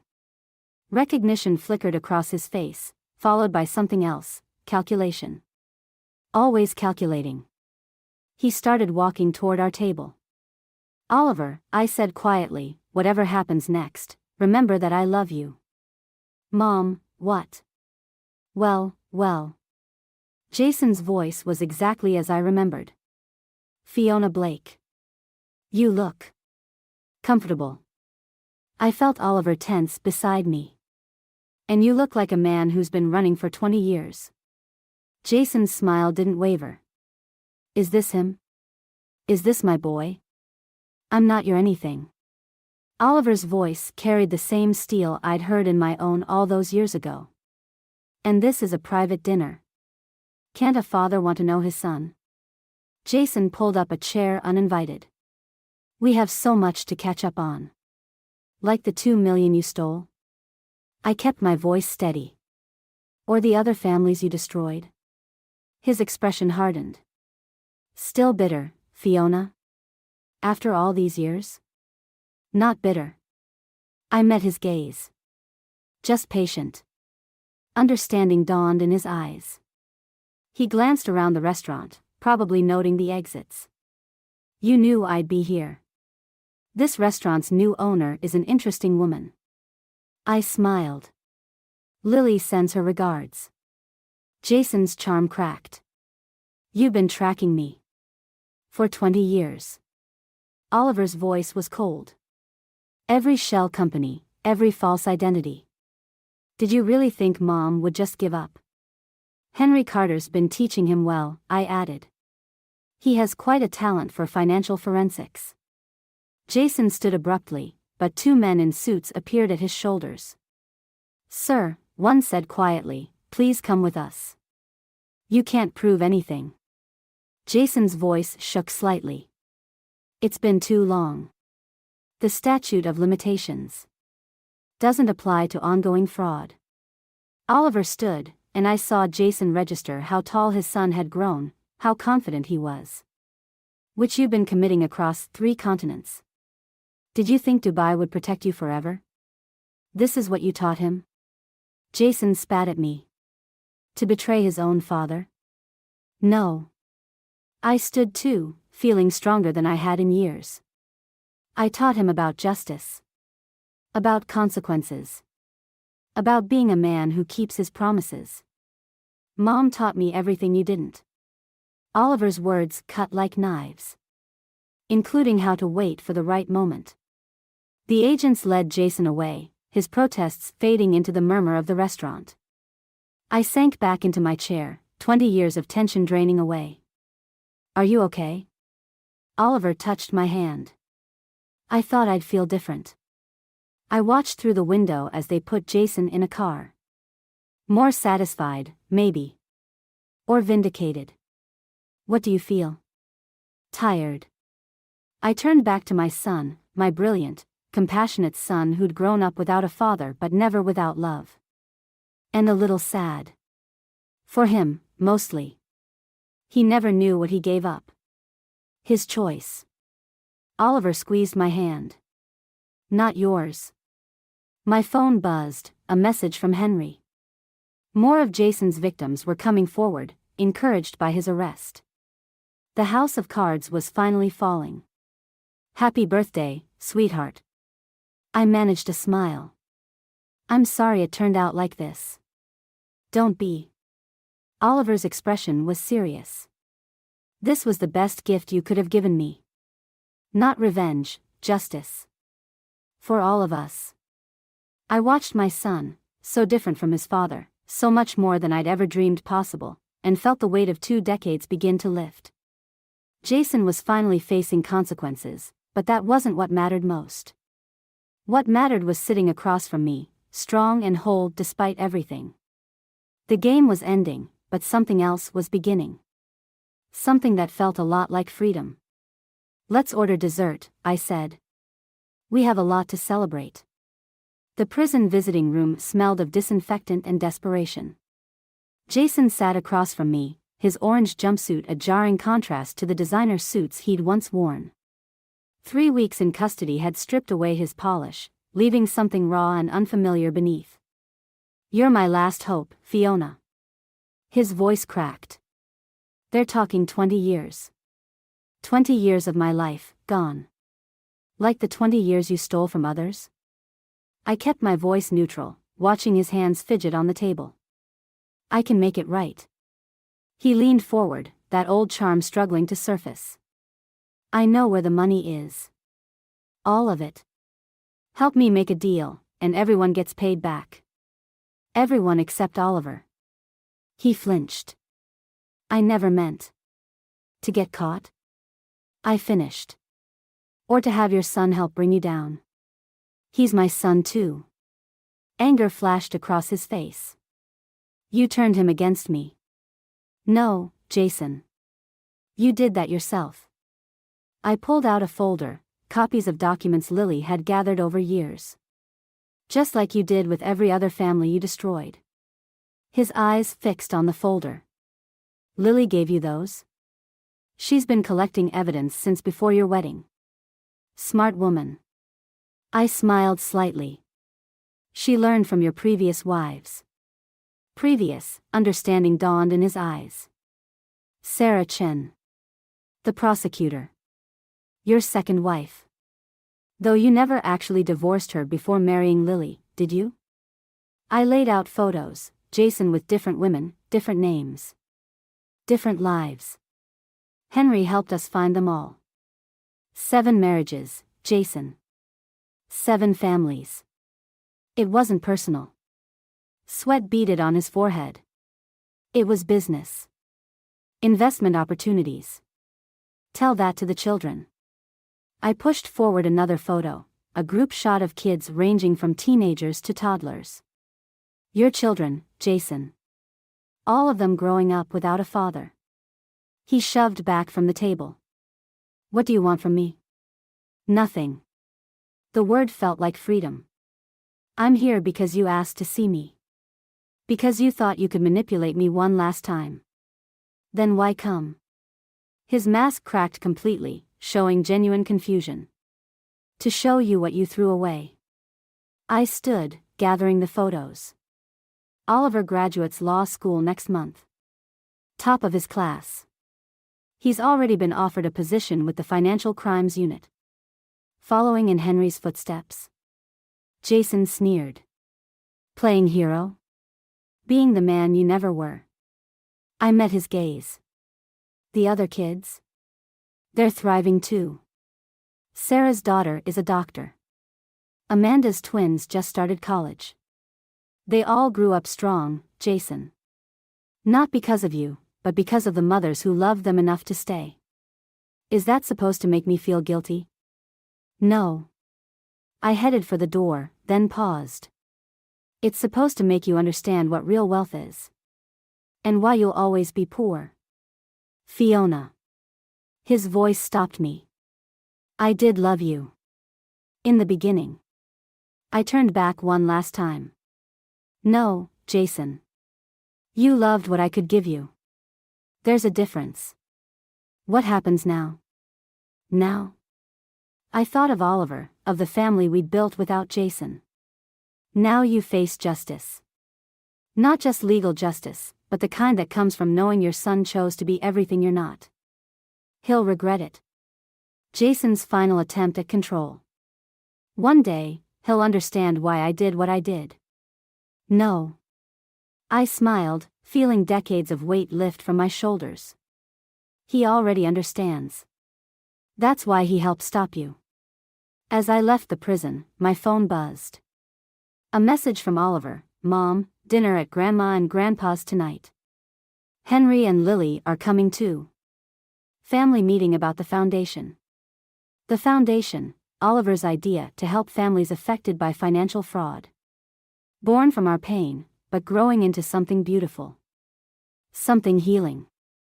I texted back, on my way. Love you. The game was truly over now. Jason would spend years in prison, but we'd spend them building something he could never understand, a legacy of justice, compassion, and unbreakable family bonds. Sometimes the best revenge isn't revenge at all. It's living well, loving deeply, and letting go of the ghosts that once haunted us. I got in my car and headed home, toward the family that had chosen to stay, to fight, to love. Toward the future we'd built from the ashes of Jason's betrayal. And I didn't look back once. My parents' backyard glowed with string lights, the summer evening perfect for celebrating Oliver's law school graduation. The faces around the table had changed over the years. Henry's hair had gone completely white, Lily had found peace in her new life. And my parents moved a bit slower, but the love remained constant. Oliver stood at the head of the table, champagne glass in hand. The Blake Carter Foundation helped its 100th family this week. Applause rippled through our gathering.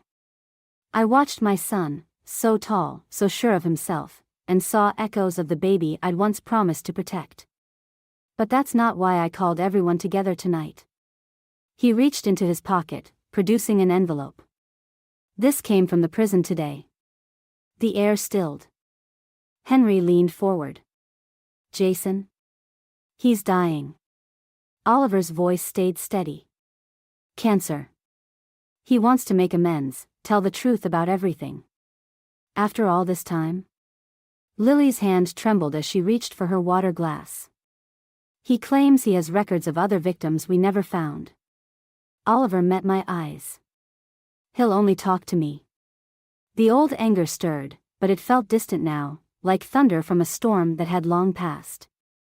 What are you thinking? I'm thinking about that first family we helped.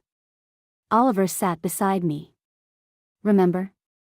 The mother with 3 kids, living in her car after her husband emptied their accounts? I nodded. How could I forget? She'd reminded me so much of myself. We gave her justice, but more importantly, we gave her hope. He spread the foundation's latest reports across the table. Every person we've helped is another chain broken, another cycle ended. And now Jason wants to help break more chains? Henry's skepticism was clear. I don't think he wants to help anyone. Oliver's smile held a wisdom beyond his years. I think he wants to die feeling less guilty. But his motives don't matter, the truth does. My mother reached across the table, squeezing my hand.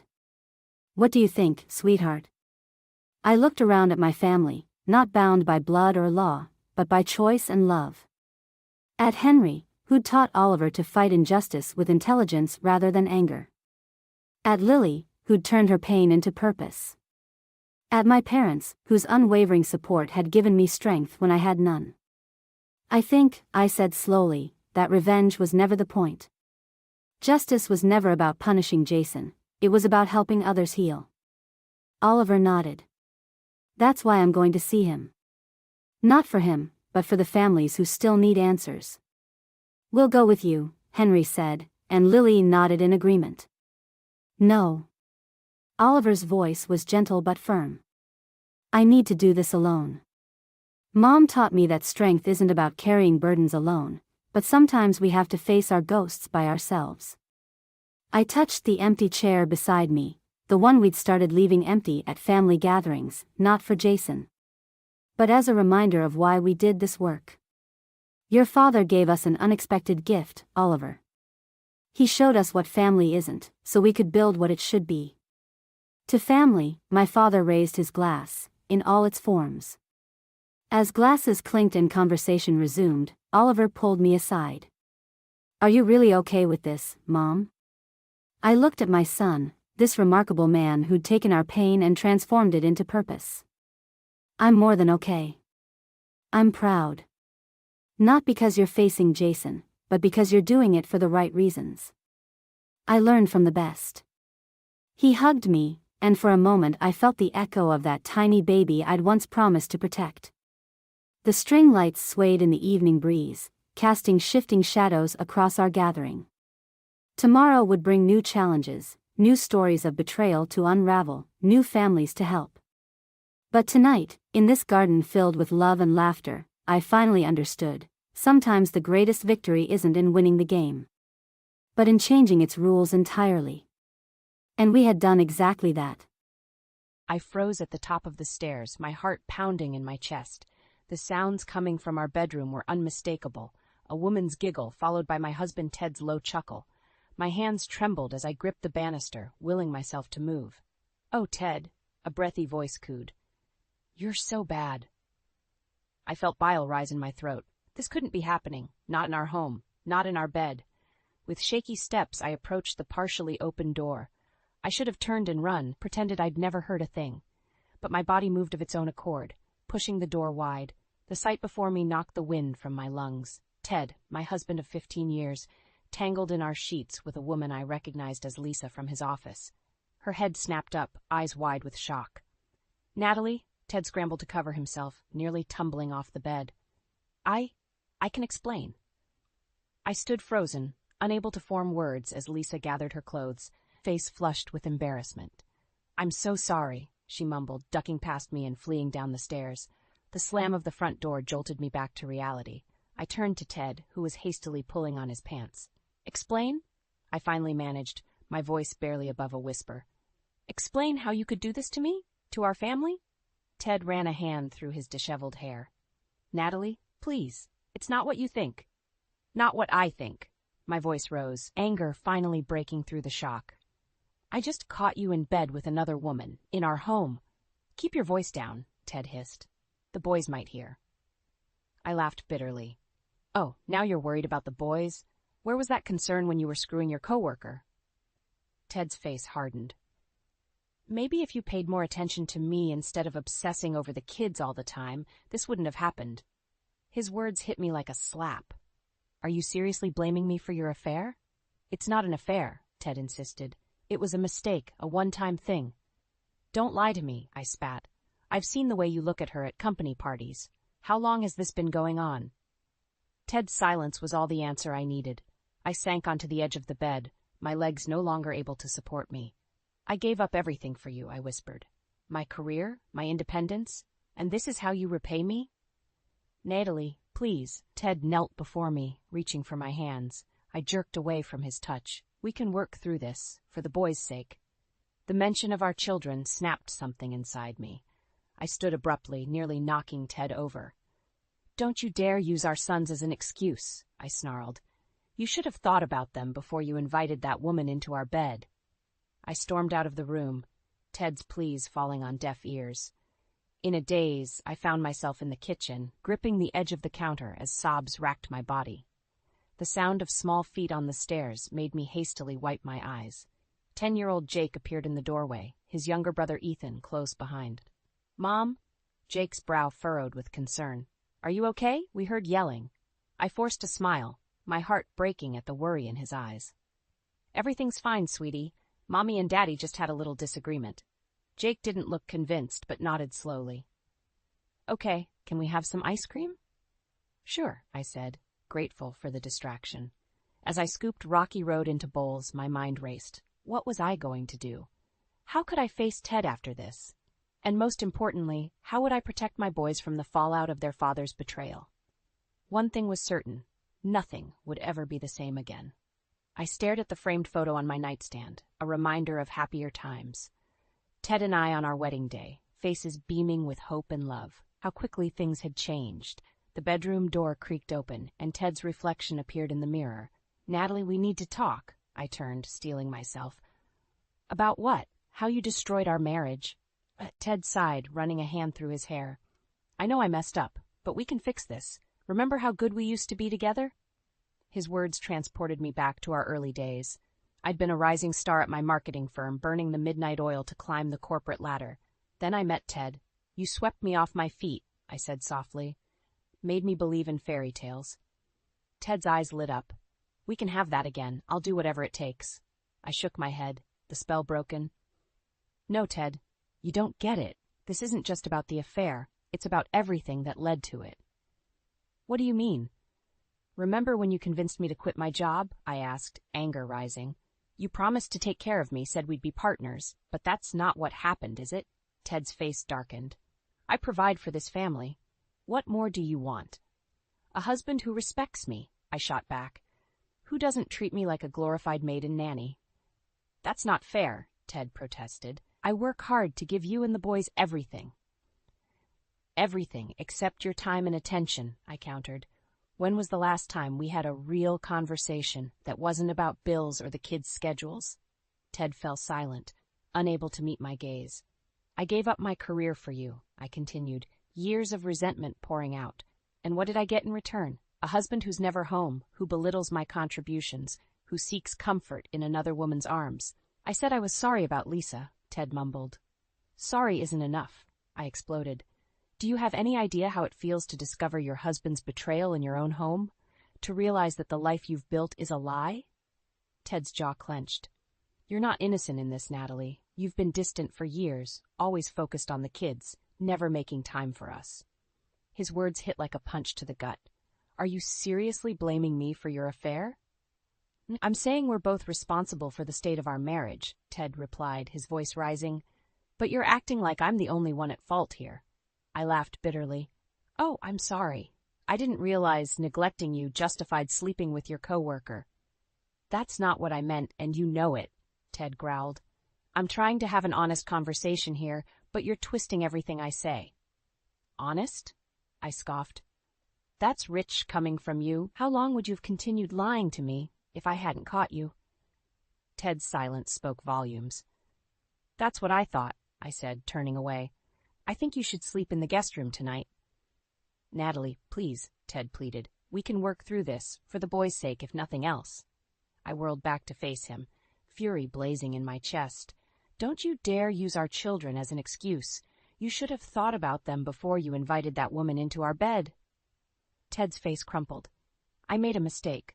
A terrible mistake. But I love you, Natalie. I love our family. Please give me another chance. For a moment, I wavered. The pain in his eyes was genuine, and part of me longed to believe him. But then I remembered the sounds of his laughter with Lisa, the casual way he'd blame me for his infidelity. I need time, I said finally. Time to think, to figure out what I want. Can you give me that? Ted nodded slowly. Whatever you need. I'll be here when you're ready to talk. As he left the room, I sank onto the bed, my mind reeling. Could we salvage our marriage? Did I even want to try? One thing was certain, I couldn't continue living in this limbo. Something had to change, and soon. I sat at the kitchen table, staring at the divorce papers in front of me. The weight of my decision pressed down on my chest, making it hard to breathe. A week had passed since I'd caught Ted with Lisa, and the wound still felt raw. The sound of the front door opening jolted me from my thoughts. Ted walked in, his eyes immediately landing on the papers. What's this? He asked, his voice tight. I took a deep breath. I think you know, Ted. I can't do this anymore. His face contorted with anger. You're seriously considering divorce? After everything we've been through? Everything we've been through? I echoed, incredulous. You mean your affair? Ted slammed his hand on the table, making me flinch. For God's sake, Natalie, I made a mistake. How many times do I have to apologize? It's not just about the affair, I said, fighting to keep my voice steady. It's about years of neglect, of feeling like I don't matter. That's not fair, Ted growled. I've provided for this family, given you everything you could want. Except respect, I shot back, except partnership. Ted's eyes narrowed. Is that what this is about? You feeling unappreciated? Maybe if you'd put as much effort into our marriage as you did into being a martyr, we wouldn't be in this mess. His words hit me like a physical blow. I stood up, hands shaking. Get out. This is my house, Ted sneered. You don't get to tell me what to do. Your house? I laughed bitterly. The one I've kept running while you were off playing house with your mistress? Ted's face flushed with rage. He took a step toward me, and for a moment I was afraid he might strike me. Instead, he spun on his heel and stormed out, slamming the door behind him. I collapsed into the chair, tears streaming down my face. How had we come to this? The man I'd loved, the father of my children, now a stranger filled with anger and resentment. My phone buzzed, startling me. It was a text from my sister, Leah. How are you holding up? Want to talk? Relief washed over me. I needed my big sister now more than ever. An hour later, I sat on Leah's couch, pouring out my heart. She listened patiently, her kind eyes filled with concern. Oh, Natalie, she sighed when I finished. I'm so sorry you're going through this, but honey, you need to stand up for yourself. Ted doesn't get to dictate your worth. I nodded, wiping away tears. I know, but it's hard. We've been together so long, and the boys. Leah took my hands in hers. Listen to me. You deserve happiness. You deserve respect. And your boys deserve to see their mother valued and strong. But what if I can't do it? I whispered. What if I'm not strong enough? You are, Leah said firmly. You're one of the strongest women I know. You just need to remember that. As I drove home, Leah's words echoed in my mind. She was right. I'd let Ted chip away at my confidence for too long. It was time to reclaim my power. I walked into the house, steeling myself for another confrontation. But the sight that greeted me stopped me in my tracks. Ted sat at the kitchen table, head in his hands. When he looked up, his eyes were red-rimmed. "I'm sorry," he said, his voice breaking.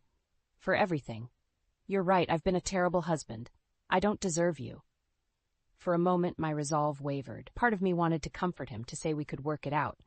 But then I remembered Leah's words. "You're right," I said quietly. "You don't deserve me. Not anymore." Ted's face crumpled. "Natalie, please, I'll do anything. Go to counseling, quit my job, whatever you want." I shook my head. "It's too late, Ted. I've made my decision." As I turned to leave the room, Ted called out, desperation in his voice. "What about the boys? Don't they deserve a chance at a whole family?" I paused, my hand on the doorframe. They deserve parents who respect each other, who show them what real love looks like. I looked back at him, my voice steady. "And that's what I intend to give them, with or without you." With those words, I walked away, leaving Ted and the remnants of our broken marriage behind. For the first time in years, I felt a glimmer of hope for the future. My future, on my own terms. I watched the boys' faces as we pulled up to Leah's house, our car packed with hastily thrown-together suitcases. Jake, at 10, wore a frown of confusion. 6-year-old Ethan's eyes were wide with excitement at the prospect of a vacation at Aunt Leah's. "Mom, why isn't Dad coming?" Jake asked as we unloaded the car. I swallowed hard. "Dad needs to stay at our house for work, sweetie. We're going to have a little break here with Aunt Leah." Jake's frown deepened, but he didn't press further. I silently thanked God for small mercies. Leah enveloped us in a warm hug as we entered. "Welcome, troops. I've got the guest rooms all set up for you." As the boys explored the house, Leah pulled me aside. "How are you holding up?" I felt my carefully constructed facade crumble. "I don't know how I'm going to do this, Leah. I haven't worked in years. How am I supposed to support the boys on my own?" Leah squeezed my hand. "One step at a time, sis. Remember Dana from your old job? She called earlier asking about you. Said there might be some freelance work available if you're interested." Hope fluttered in my chest. "Really? I haven't done marketing in so long." "You're still sharp as a tack," Leah insisted. "Give her a call. What have you got to lose?" That night, after the boys were asleep, I dialed Dana's number with trembling fingers. "Natalie." Dana's warm voice brought back memories of late nights brainstorming campaigns. "I'm so glad you called. How are you?" I hesitated, unsure how much to reveal. "I'm going through some changes. Leah mentioned you might have some work?" "Absolutely," Dana said. "We've got a new client who needs a fresh perspective. It's remote work, perfect for juggling with family commitments." My heart raced. "That sounds amazing, Dana, but it's been years since I've worked. I'm not sure I'm qualified anymore." Dana's laugh was reassuring. "Natalie, you were one of the best in the business. That talent doesn't just disappear. Why don't you start with a small project and see how it goes?" We chatted for an hour, discussing the project and catching up. By the time we hung up, I felt a glimmer of my old confidence returning. The next morning, I woke early to start work before the boys were up. As I logged into my laptop, a notification popped up, an email from Ted. My finger hovered over the delete button, but curiosity won out. I opened it. "Natalie, I can't believe you just left like that. What about our family, our vows? You're abandoning your duties as a wife and mother. The boys need stability, not your selfish whims. Come home immediately, or there will be consequences." Ted. Rage boiled in my veins. How dare he? After everything he'd done, he had the audacity to accuse me of abandonment? I was halfway through a scathing reply when Ethan's sleepy voice interrupted me. "Mommy, can we have pancakes?" I closed the laptop, pushing thoughts of Ted aside. "Of course, sweetie. Let's wake up Jake and Aunt Leah and make it a pancake party."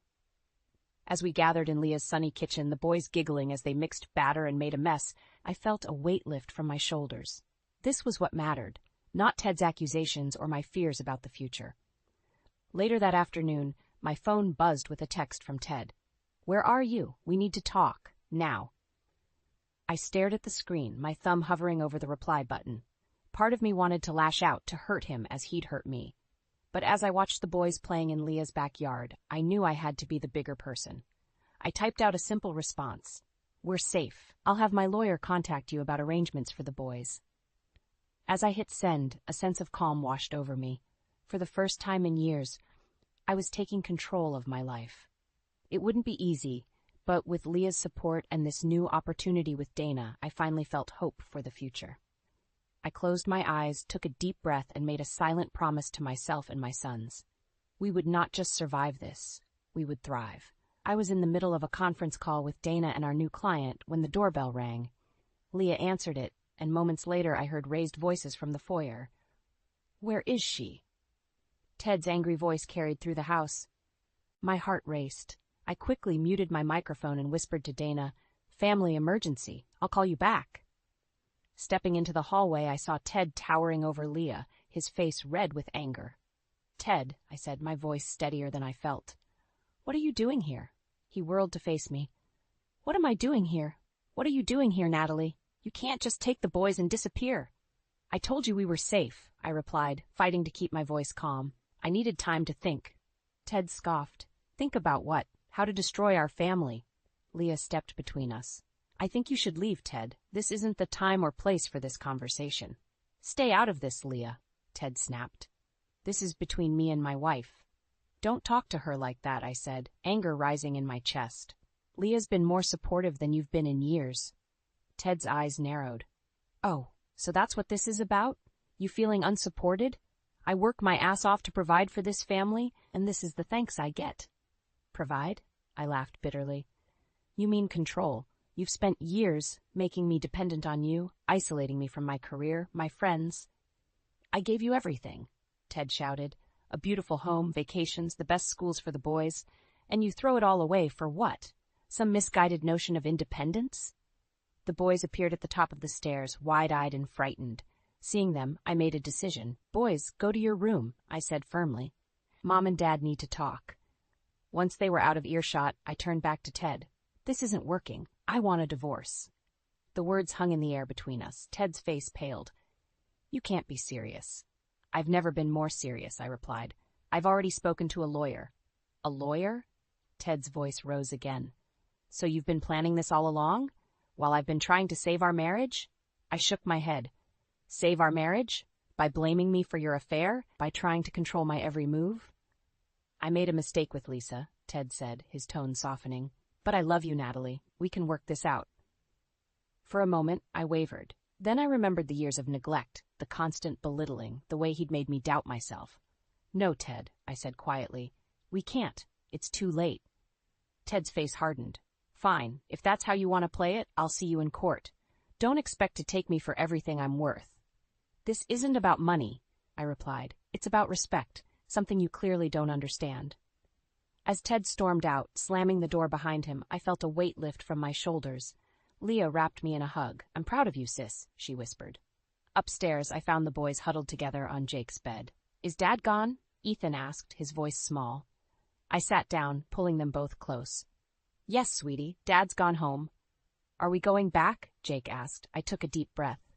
"No, honey, we're going to stay here with Aunt Leah for a while. Dad and we need some time apart." "Are you getting divorced?" Jake's eyes filled with tears. My heart broke, but I knew I had to be honest. "Yes, sweetheart, but I want you both to know that this doesn't change how much we love you. You're the most important things in our lives." As I held my boys, comforting them through their tears, I felt a surge of determination. I would build a new life for us, one filled with love, respect, and independence. It wouldn't be easy, but looking at Jake and Ethan, I knew it would be worth it. Later that night, as I lay in bed, my phone buzzed with a text from Ted. "This isn't over. I'll fight you every step of the way." I stared at the screen, a mix of fear and resolve washing over me. Then I typed out a response. "Bring it on. I'm done being your doormat." As I hit send, I knew there was no turning back. The battle for my freedom and my children's future had begun.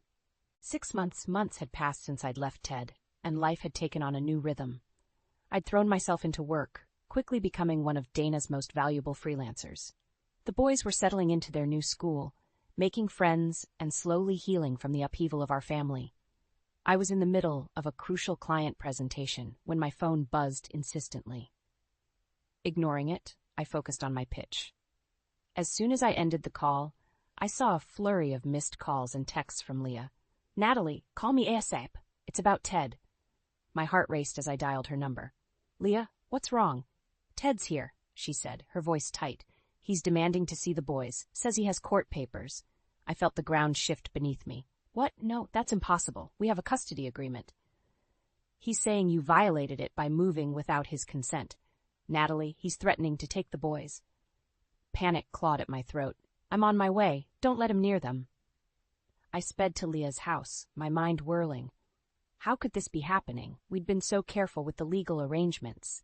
As I pulled up, I saw Ted's car in the driveway. Taking a deep breath, I steeled myself for the confrontation. The scene inside was chaos. Ted stood in the living room waving papers and shouting. Leah stood between him and the stairs, where I could hear the boys crying. "Ted, stop this!" I yelled, slamming the door behind me. "You're scaring the children."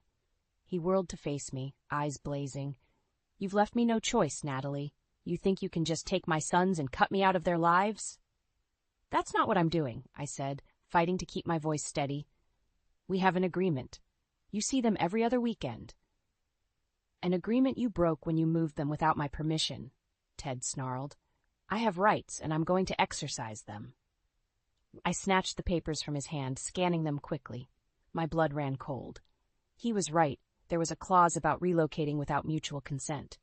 "This is low, even for you," I hissed, "using the boys as pawns in your game." Ted's face softened slightly. "I don't want to do this, Natalie. Come home. We can work this out." For a moment, I wavered. The thought of losing my children was unbearable. But then I remembered why I'd left. The years of emotional abuse, the affair, the way he'd slowly chipped away at my self-worth. "No," I said firmly. "We're not coming back. This is our home now." Ted's expression hardened. "Fine, then I'll see you in court. I'll fight for full custody if I have to." As he stormed out, I collapsed onto the couch, my body shaking. Leah sat beside me, wrapping an arm around my shoulders. "What am I going to do?" I whispered. "I can't lose them, Leah." "We'll figure it out," she said. "I'll call my lawyer friend. We'll fight this." I nodded, trying to believe her words. But doubt gnawed at me. How could I compete with Ted's resources? His connections? The sound of small feet on the stairs made me look up. Jake and Ethan stood there, tears streaking their faces. "Mom?" Jake's voice trembled. "Are we going to have to live with Dad?" I held out my arms, and they ran to me. Holding them close, I made a silent vow. I would not let Ted win. I would not let him destroy the new life we'd built. "No, sweetie," I said. My voice stronger than I felt. "We're staying right here. I promise." As I comforted my boys, my mind raced. I needed a plan. I needed to prove I could provide for them, that this new life was better for everyone. My phone buzzed, a text from Dana. "Client loved your pitch. They want to offer you a full-time position." I stared at the screen, a glimmer of hope piercing through the darkness. This could be it, the key to securing our future. Looking at my sons, then at Leah, I felt a surge of determination. Ted might have money and power, but I had love, resilience, and a newfound strength he couldn't begin to understand. The battle for my children's future had begun, and I was ready to fight with everything I had. 1 year after leaving Ted, I stood in front of the mirror, barely recognizing the woman staring back at me. Gone was the timid housewife, replaced by a confident professional in a crisp blazer. I'd not only accepted Dana's full-time offer, but had quickly climbed the ranks to become a senior marketing executive. As I adjusted my necklace, a gift from Leah to celebrate my promotion, my phone buzzed. It was a text from my lawyer. "Urgent news about Ted. Call ASAP." My stomach clenched. The custody battle had been brutal, with Ted using every dirty trick in the book. But we'd been holding our ground thanks to my new job and the stability we'd built. "What's happened?" I asked as soon as my lawyer picked up. "Ted's filed for emergency custody," she said, her voice grim. "He's claiming you're an unfit mother due to your work schedule." The room spun. "What? That's ridiculous! I've bent over backwards to balance work and the boys." "I know, Natalie, but he's presenting a compelling case. We need to meet immediately to strategize." As I hung up, Leah appeared in the doorway, concern etched on her face. "What's wrong?" I filled her in, my voice shaking. "How can he do this? After everything he's put us through?" Leah's eyes flashed with anger. "That bastard. He can't stand seeing you succeed without him." Just then, Jake and Ethan burst into the room, backpacks on and ready for school. Their smiles faded as they saw my face. "Mom?" Jake asked. "Are you okay?" I forced a smile. "Everything's fine, sweetie, just some work stress." As I hugged them goodbye, my heart ached. How could I tell them their father was trying to take them away? The day passed in a blur of meetings and phone calls. By the time I got home, I was exhausted and terrified. Leah was waiting with a glass of wine and a sympathetic ear. "I don't know if I can do this anymore," I confessed, tears streaming down my face. "Maybe I should just give in, go back to Ted." Leah grabbed my shoulders. "Don't you dare. You've come too far to give up now." Just then my phone rang. It was Dana. "Natalie, I hate to do this, but we need you in New York next week for the Johnson pitch. It's make or break for the company." My heart sank. A week away from the boys, right when Ted was pushing for custody. But if I said no, I could lose the job that was keeping us afloat. I'll be there," I said, my voice hollow. As I hung up, Leah looked at me with concern. "You can't go. Not now." "I have to," I replied. "If I lose this job, Ted wins. He'll prove I can't provide for the boys." The next morning, as I prepared to leave for work, Jake appeared in the kitchen, his young face serious. "Mom, are you and Dad fighting again?" I knelt down, meeting his eyes. "Honey, your dad and we're having some disagreements about where you and Ethan should live." Jake's lip trembled. "I don't want to live with Dad. I want to stay here with you and Aunt Leah." I pulled him close, fighting back tears. "I'm doing everything I can to make sure that happens. I promise." As I watched Jake board the school bus, my resolve strengthened. I couldn't let Ted win. Not when the boys' happiness was at stake. That evening, as I packed for New York, my lawyer called again. "Natalie, Ted's lawyer reached out. They're proposing a settlement." My heart raced. "What kind of settlement?" "Full custody to Ted with visitation rights for you." The room spun. "No, absolutely not." "Natalie, given your work commitments and the upcoming trip, it might be worth considering." "No," I interrupted, my voice steel. "I will not give up my children. Tell Ted and his lawyers we'll see them in court." As I hung up, I caught sight of myself in the mirror again. The woman staring back was fierce, determined, and ready for battle. "Bring it on, Ted," I whispered. "I'm not the woman you married anymore, and I'm sure as hell not going down without a fight." I stood outside the courtroom, my heart pounding. Today was the final custody hearing, the culmination of months of legal battles and emotional turmoil. As I smoothed my blazer, Leah squeezed my hand.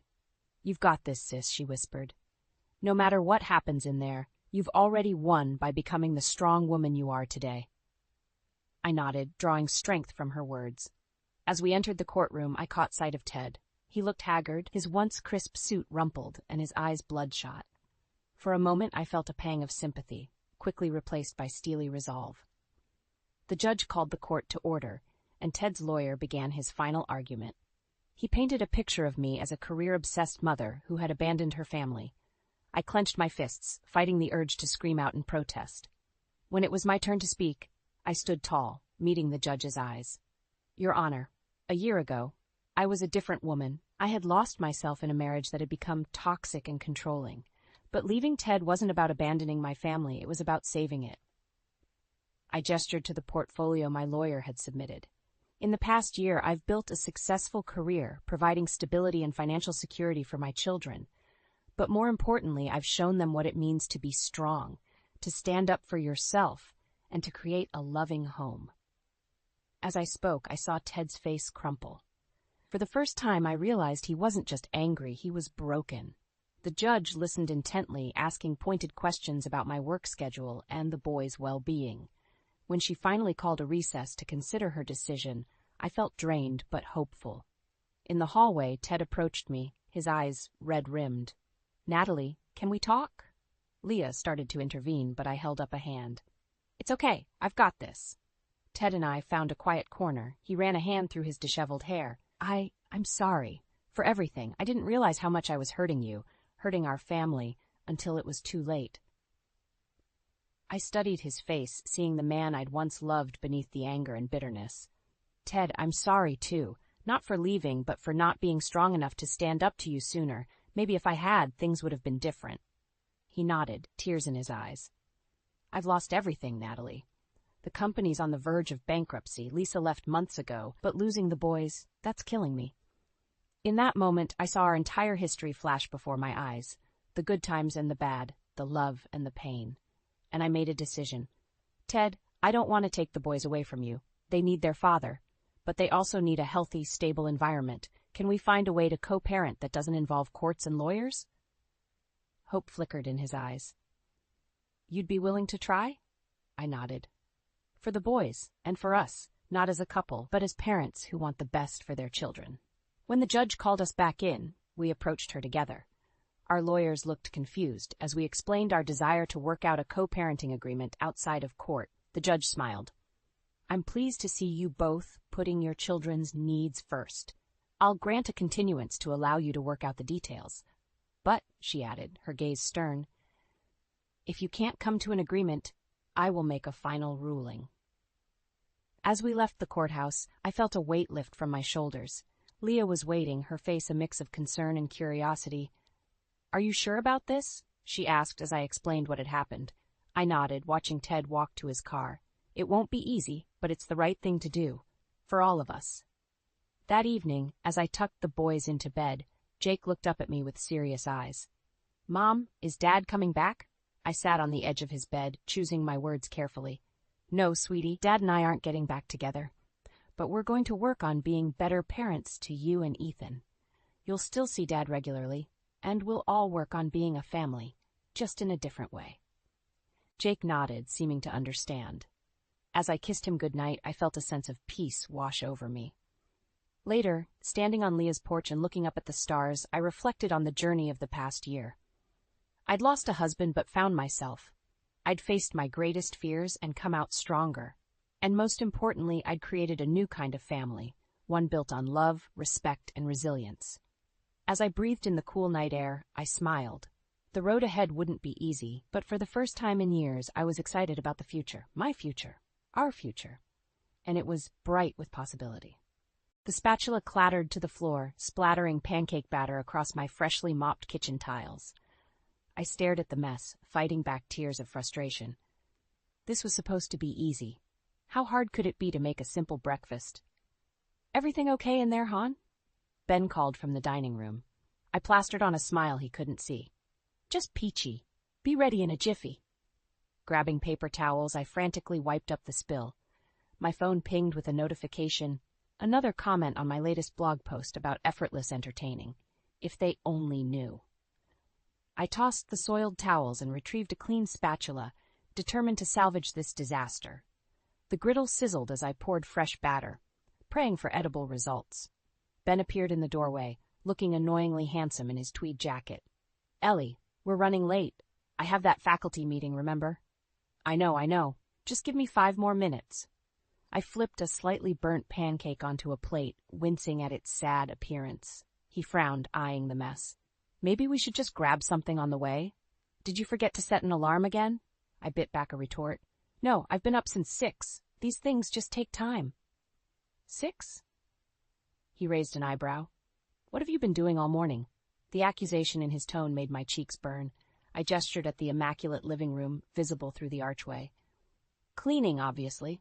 You know how I like to keep things tidy. Ben's eyes narrowed. Ellie, be honest. Did you hire a maid? I gaped at him, pancake forgotten. What? No, why would you think that? He sighed, running a hand through his salt and pepper hair. It's just, everything's always so perfect. The house, your outfits, those elaborate blog posts. I know how much you struggled with housework when we first got married. It doesn't add up. My throat tightened. So you think I'm lying? That I can't possibly manage our home without help? I didn't say that, Ben backpedaled. I just worry you're stretching yourself too thin, trying to maintain this image. I slammed the spatula down. It's not an image, Ben. This is who I am now. I've worked hard to improve. He held up his hands.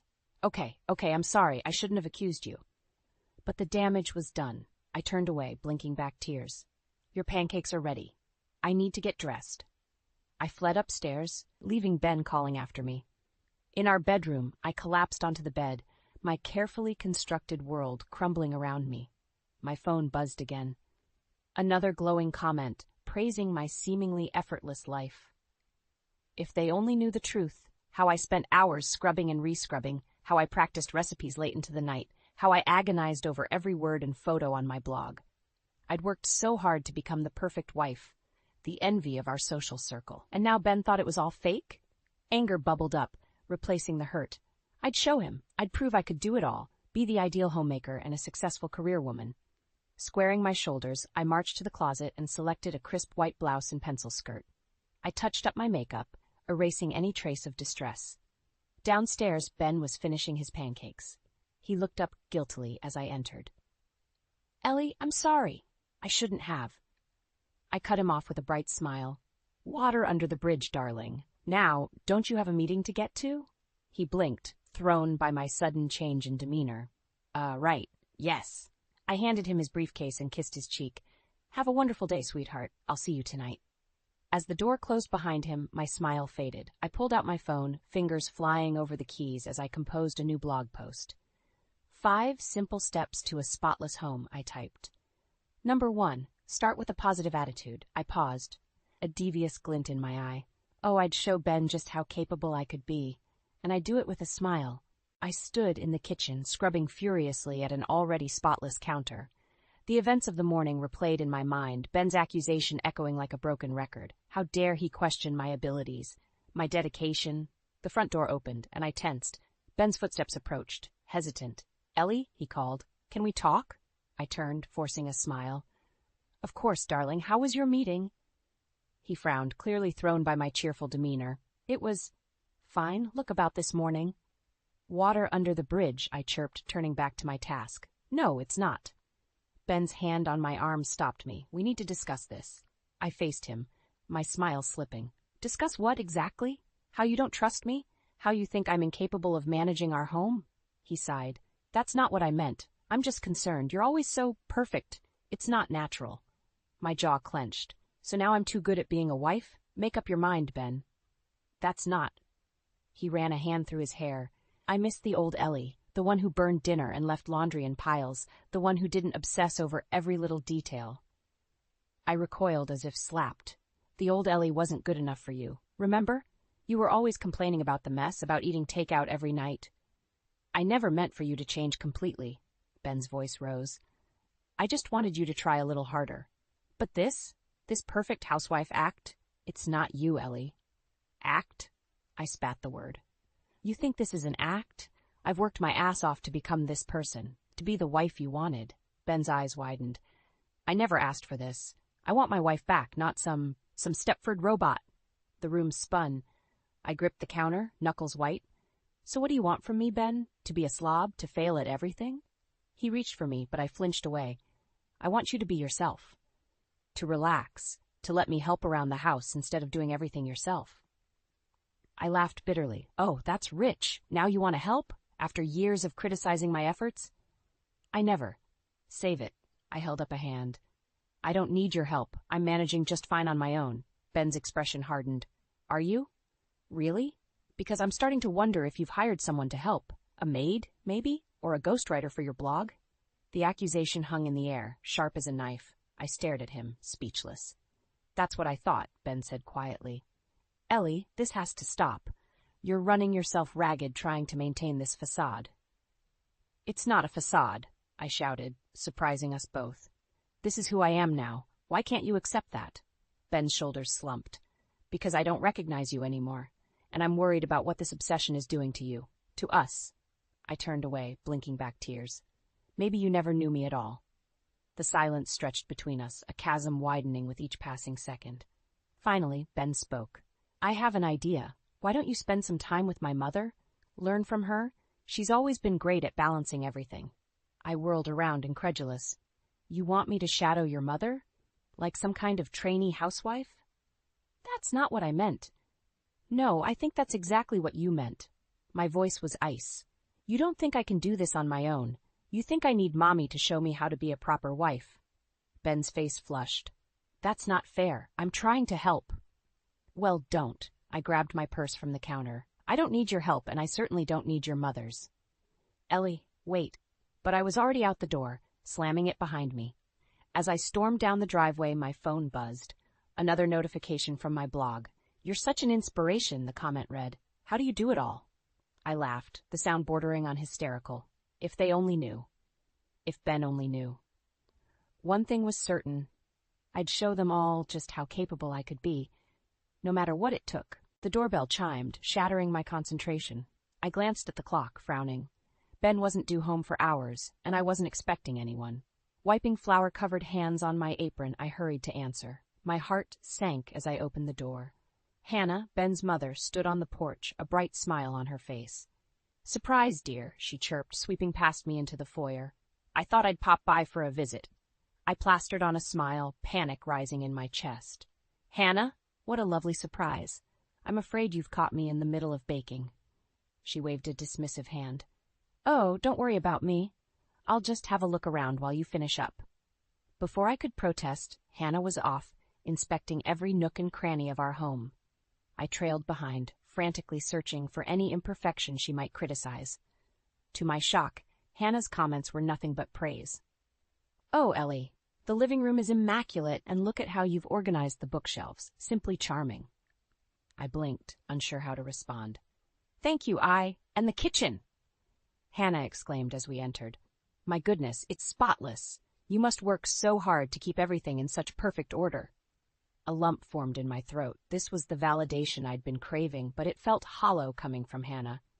Did she truly mean it, or was this some kind of test? "It's nothing, really," I mumbled, averting my eyes. Hannah's hand on my arm startled me. "Ellie, dear, are you all right? You seem tense." I opened my mouth to brush off her concern, but to my horror, tears welled up instead. "I'm fine. It's just been a stressful few days." Hannah's expression softened. "Oh, sweetheart. Come, sit down. Tell me what's troubling you." Before I knew it, I was pouring out the whole sordid tale. The fight with Ben, his accusations, the suggestion that I shadow Hannah. To my surprise, my mother-in-law listened without judgment, her face growing increasingly concerned. When I finished, Hannah shook her head. "Oh, Ellie, I'm so sorry you've been going through this alone, and I'm furious with my son for treating you this way." I gaped at her. You are?" "Of course," Hannah's eyes flashed. "The nerve of him questioning your abilities after all you've accomplished and suggesting you shadow me, as if you need lessons in homemaking. Honestly." A weight lifted from my shoulders. I was worried you'd agree with him." Hannah squeezed my hand. "Never. Ellie, you've created a beautiful home here. More importantly, you've built a successful career with your blog. Ben should be celebrating your achievements, not tearing you down." Tears threatened again, but this time from relief. "Thank you, Hannah. You have no idea how much that means to me." We sat in companionable silence for a moment before Hannah spoke again, her tone hesitant. "Ellie, dear, may I ask you something?" I nodded, suddenly wary. "Are you happy? Truly happy, I mean. Not just putting on a brave face for the world?" The question caught me off guard. I opened my mouth to give my usual cheery response, but the words stuck in my throat. Hannah's eyes were kind but knowing. "It's okay if you're not, you know. No one can be perfect all the time, not even the fabulous lifestyle blogger Ellie Matthews." Something inside me cracked. The facade I'd worked so hard to maintain began to crumble. "I'm exhausted," I whispered, the admission feeling like both a betrayal and a relief. "I'm constantly terrified of slipping up, of not being good enough. For Ben, for my followers, for myself." Hannah nodded, understanding in her eyes. "Oh, my dear, you don't have to carry this burden alone. Have you talked to Ben about how you're feeling?" I shook my head, shame coloring my cheeks. "I can't. He already thinks I'm faking it all. If he knew how much I'm struggling, then he'd have the chance to support you," Hannah finished gently. "Ellie, marriage is a partnership. You don't have to be perfect all the time." As her words sank in, the front door opened. Ben's voice called out, "Ellie, are you home? I saw Mom's car outside." Hannah and I exchanged a look. The moment of truth had arrived. I smoothed my dress for the 100th time, forcing a smile as Ben and I walked into the faculty dinner. After our recent fights, I was determined to prove I could be the perfect wife he seemed to want. The room buzzed with conversation, academics in tweed jackets mingling over glasses of wine. "There's Jack," Ben said, steering me towards a portly man with a salt and pepper beard. "I want you to meet his wife, Sarah. She's amazing, runs their household like clockwork while volunteering at the hospital." My stomach clenched. Another impossible standard to measure up to. Jack beamed as we approached. Ben, and this must be the famous Ellie. We've heard so much about you. I shook his hand, my blogger persona slipping into all good things, I hope. A harried-looking woman appeared at Jack's side, dark circles prominent under her eyes. Sorry I'm late, she muttered. The sitter canceled last minute. Ellie, this is my wife, Sarah, Jack said proudly. Superwoman herself. Sarah's tired eyes met mine, and I saw a flicker of recognition. Not of me, but of the exhaustion we both felt. As the men fell into shop talk, Sarah leaned closer. So you're the lifestyle guru. How do you do it? I can barely keep my head above water most days. I opened my mouth to give my usual perky response, but something in her desperate expression stopped me. Honestly, it's not easy. Some days I feel like I'm drowning too. Sarah's eyes widened. Really? But your blog, everything looks so perfect. I glanced at Ben, engrossed in conversation. It's mostly smoke and mirrors, I admitted quietly. I'm constantly stressed, trying to maintain this image. God, I thought it was just me. Sarah breathed. Jack's always going on about how I should be more like you, effortlessly juggling everything. Anger flared in my chest. There's nothing effortless about it, and it's not fair for them to expect that from us. Sarah nodded vigorously. I know, but try telling them that. Jack thinks I'm just being lazy when I can't keep up. Ladies. Ben's voice interrupted our conspiratorial whispers. What are you two gossiping about? I plastered on a smile. Oh, just swapping recipes. Sarah was telling me about her famous pot roast. Ben chuckled. Better not give away all your secrets, Sarah. Ellie might actually learn to cook. The casual jab stung more than it should have. I saw Sarah flinch in sympathy. Actually, I said, my voice steely, I was telling Sarah about my blog. She's interested in starting one of her own. Ben's eyebrows shot up. Really? Well, that's ambitious. Are you sure you have time for that, Sarah, with the kids and everything? I watched the light dim in Sarah's eyes. Oh, I don't know. It was just an idea. Nonsense, I said firmly.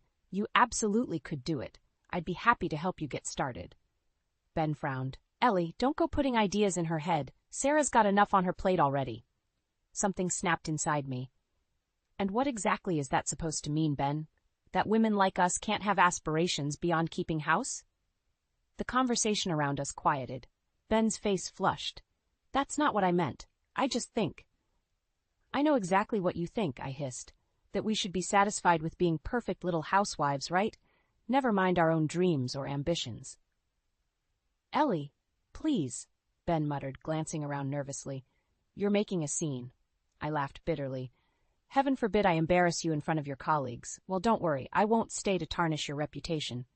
Grabbing my purse, I turned to Sarah. Call me if you want to talk about that blog, or anything else. As I stormed out, I heard Ben making excuses behind me. Sorry, she's not feeling well. You know how women can be. Tears blurred my vision as I fumbled for my car keys. I'd tried so hard to be what Ben wanted, and for what? To be belittled and dismissed? Sitting in the parking lot, engine idling, I made a decision. No more perfect housewife act. No more bending over backwards to meet impossible standards. It was time to show Ben, to show everyone, exactly what Ellie Matthews was capable of. And God help anyone who tried to stand in my way. I stormed into Ben's office, a whirlwind of righteous anger. After the faculty dinner fiasco, I was done playing the perfect wife. It was time for a confrontation. The hallway was eerily quiet, most professors gone for the day. I reached for the doorknob, then froze. Muffled voices drifted through the wood. Ben wasn't alone. We can't keep doing this, Amy. Ben's voice, low and intimate. My heart stopped. Amy? His young research assistant? I know, a female voice replied, trembling, but I can't help how I feel about you. The world tilted on its axis. I stumbled back, my hand flying to my mouth to stifle a gasp. It's complicated, Ben sighed. Ellie? Hearing my name on his lips, spoken with such resignation, shattered something inside me. Before I could think, I shoved the door open. The scene before me burned into my retinas. Ben, shirt half unbuttoned, arms around a petite blonde. They sprang apart, guilt etched on their faces. Ellie, Ben's voice cracked. This isn't, I can explain. I held up a hand, silencing him, my gaze locked on Amy, who looked ready to bolt. How long? She flinched, unable to meet my eyes. 3 months, she whispered, 3 months.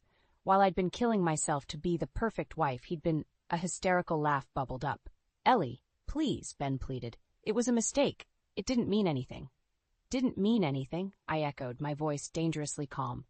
You've been sleeping with your student for 3 months and it didn't mean anything. Amy's eyes widened. Student? But you told me you were separated. I turned to her, a spark of pity breaking through my rage. Oh, honey, he lied to you too. Ben's face drained of color. Amy, I can explain. Save it, she spat, grabbing her bag. I'm done being your dirty little secret. As Amy fled, I faced my husband, the man I'd loved since high school, the man I'd bent over backwards trying to please. Well, I said, crossing my arms, I'm waiting for that explanation. Ben ran a hand through his hair, desperation in his eyes. It was a moment of weakness. I've been under so much stress lately, and Amy was there, and... God, Ellie, I'm so sorry. Stress? I laughed bitterly. You want to talk about stress? Try maintaining a perfect home, a successful blog, and a marriage to a man who constantly belittles your efforts. That's stress? Ben. He reached for me, but I stepped back. I know I've been hard on you lately. I missed the old Ellie, the one who wasn't so obsessed with perfection. White-hot anger surged through me. The old Ellie wasn't good enough for you, remember? You wanted a perfect wife, so that's what I became, and it still wasn't enough. That's not true, Ben protested weakly. Isn't it? You criticized my housekeeping, my cooking, even my blog. Nothing I did was ever good enough, so you went looking for someone better. Tears streamed down my face, but I didn't bother wiping them away. Let him see the mess he'd made of me. Ellie, please, Ben begged. We can work through this. I'll do anything. Counseling, whatever you want. I stared at him, this stranger wearing my husband's face. All the love, all the history between us, tainted by his betrayal. In that moment, I made a decision. No more bending over backwards, no more sacrificing my happiness for his. You're right, Ben, I said quietly. We can't keep doing this. Hope flickered in his eyes. So you'll give me another chance? I shook my head, a weight lifting from my shoulders. No, I'm giving myself another chance, without you. As I walked out of his office, out of our marriage, I felt something I hadn't in years. Freedom. The path ahead was uncertain, terrifying even, but for the first time in a long time it was mine to choose. Let Ben deal with the fallout of his actions. I had a life to reclaim. My hands shook as I fumbled with the key to our Ben's house. The confrontation in his office replayed in my mind, fueling a fire of rage and determination. I had one goal now. Gather my things and leave before he could sweet-talk his way out of this mess. As I burst through the door, a familiar voice stopped me cold. Ellie, what's going on? Amy stood in our living room, looking lost and tearful. I froze, my mind reeling. What are you doing here? She wrung her hands. I came to apologize, to explain. I had no idea you and Ben were still together. He told me you were separated, that you were just keeping up appearances for his career. A bitter laugh escaped me. Of course he did. And you believed him? Amy's face crumpled. I'm so sorry, Ellie. I never meant to hurt anyone. I thought we were in love. The last word hit me like a physical blow. Love. Had Ben ever truly loved me, or had I just been a convenient prop in his perfect professor life? Before I could respond, the front door flew open. Ben rushed in, his eyes wild. Ellie, please, we need to talk. He stopped short, seeing Amy. What are you doing here? Apparently cleaning up your mess, I snapped. Did you really think you could keep juggling us both? Ben's face paled. It's not like that. I never meant for any of this to happen. But it did happen, Ben, I shouted, years of pent-up frustration bursting free. You lied to both of us. You made me feel inadequate, pushed me to be this perfect wife, all while carrying on with your student. Amy flinched at the word student. Is that true? Am I going to lose my scholarship over this? Ben turned to her, panic in his eyes. No, of course not. We can keep this quiet. No one has to know. Are you kidding me? I interrupted. You're still trying to cover this up? What about taking responsibility for once in your life? You don't understand, Ben pleaded. If this gets out, I could lose my job, my reputation. Your reputation?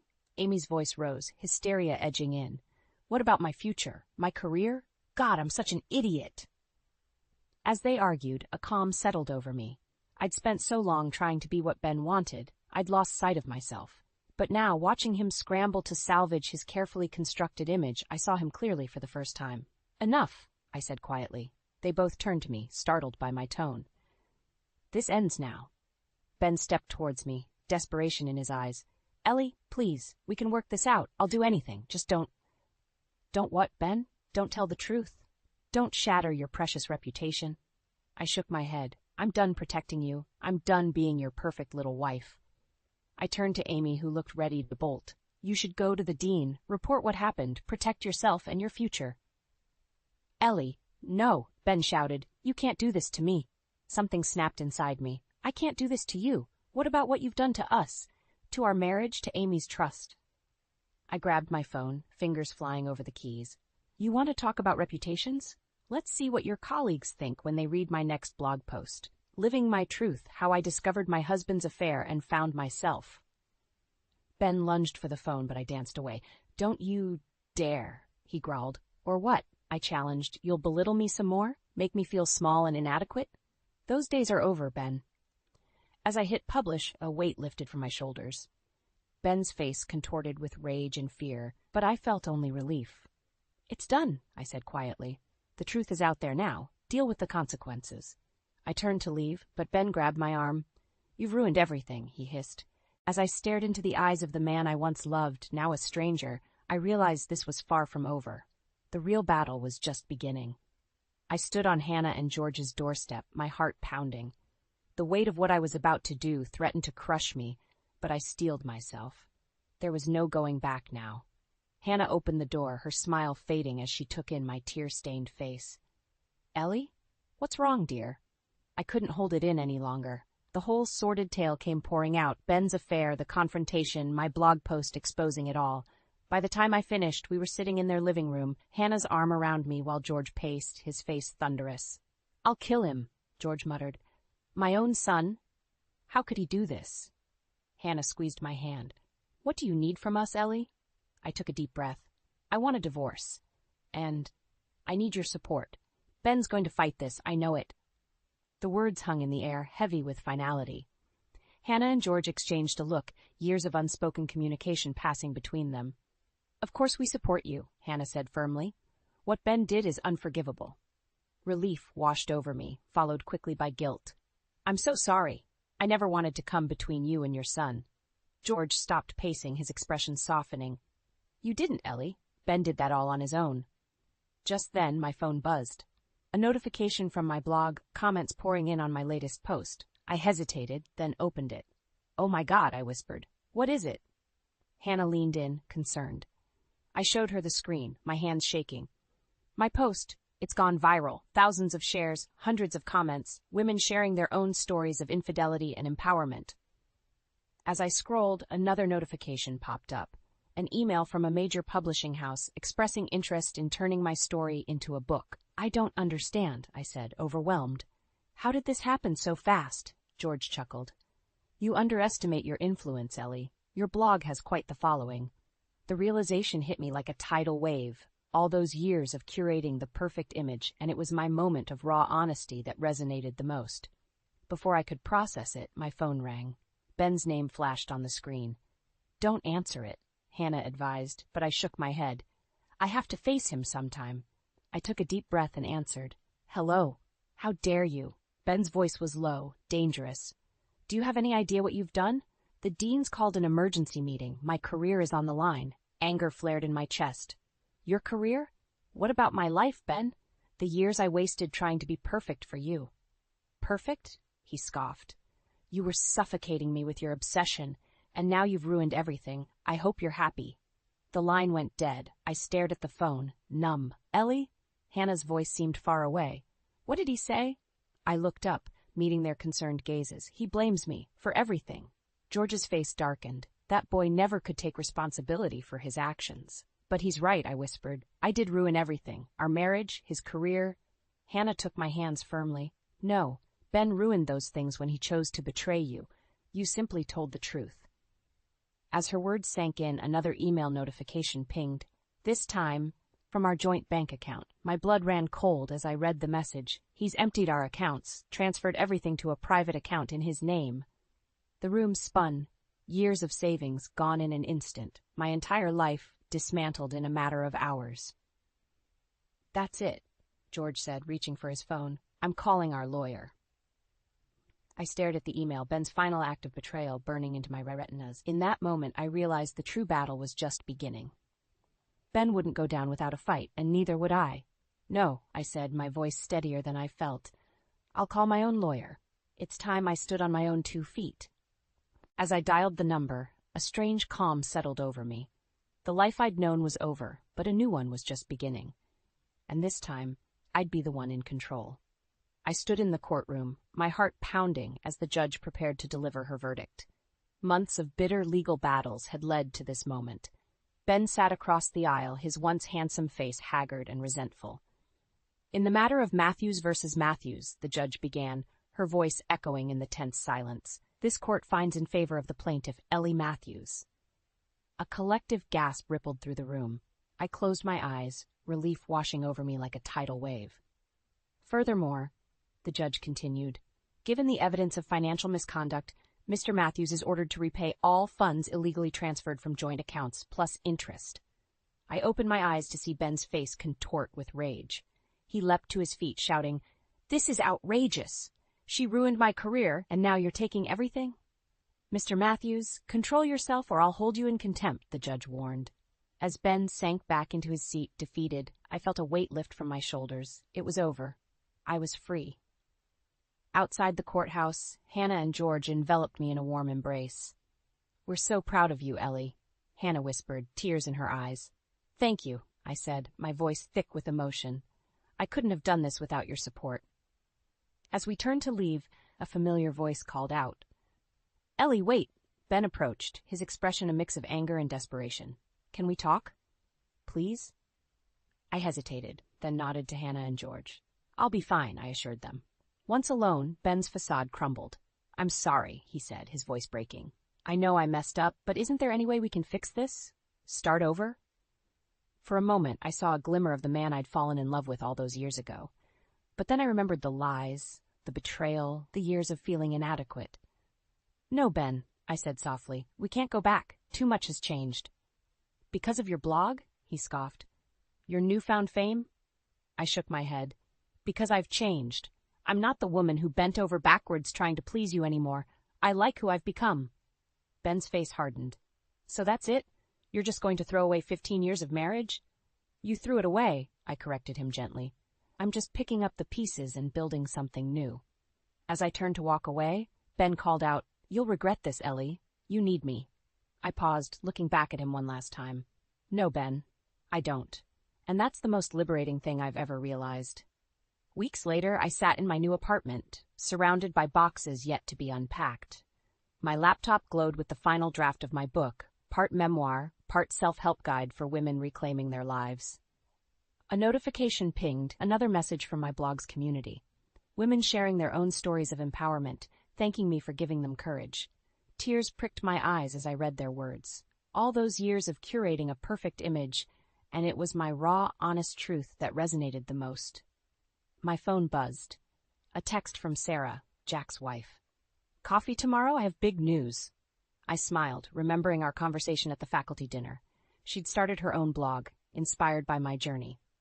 Now she was talking about going back to school, pursuing her long-forgotten dreams. As I typed a reply, I caught sight of my reflection in the window. Gone was the perfectly coiffed, perpetually stressed woman I'd been for so long. In her place was someone softer, stronger, someone real. The doorbell rang, startling me from my reverie.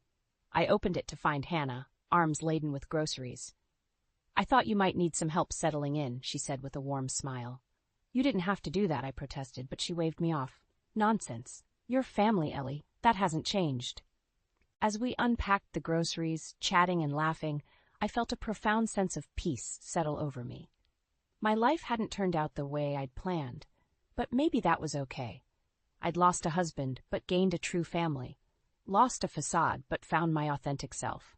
And in sharing my story, I'd connected with countless women on similar journeys. For the first time in years, I wasn't worried about being perfect. I was simply happy being me. As Hannah and I clinked coffee mugs in a toast to new beginnings, I knew with absolute certainty the best was yet to come.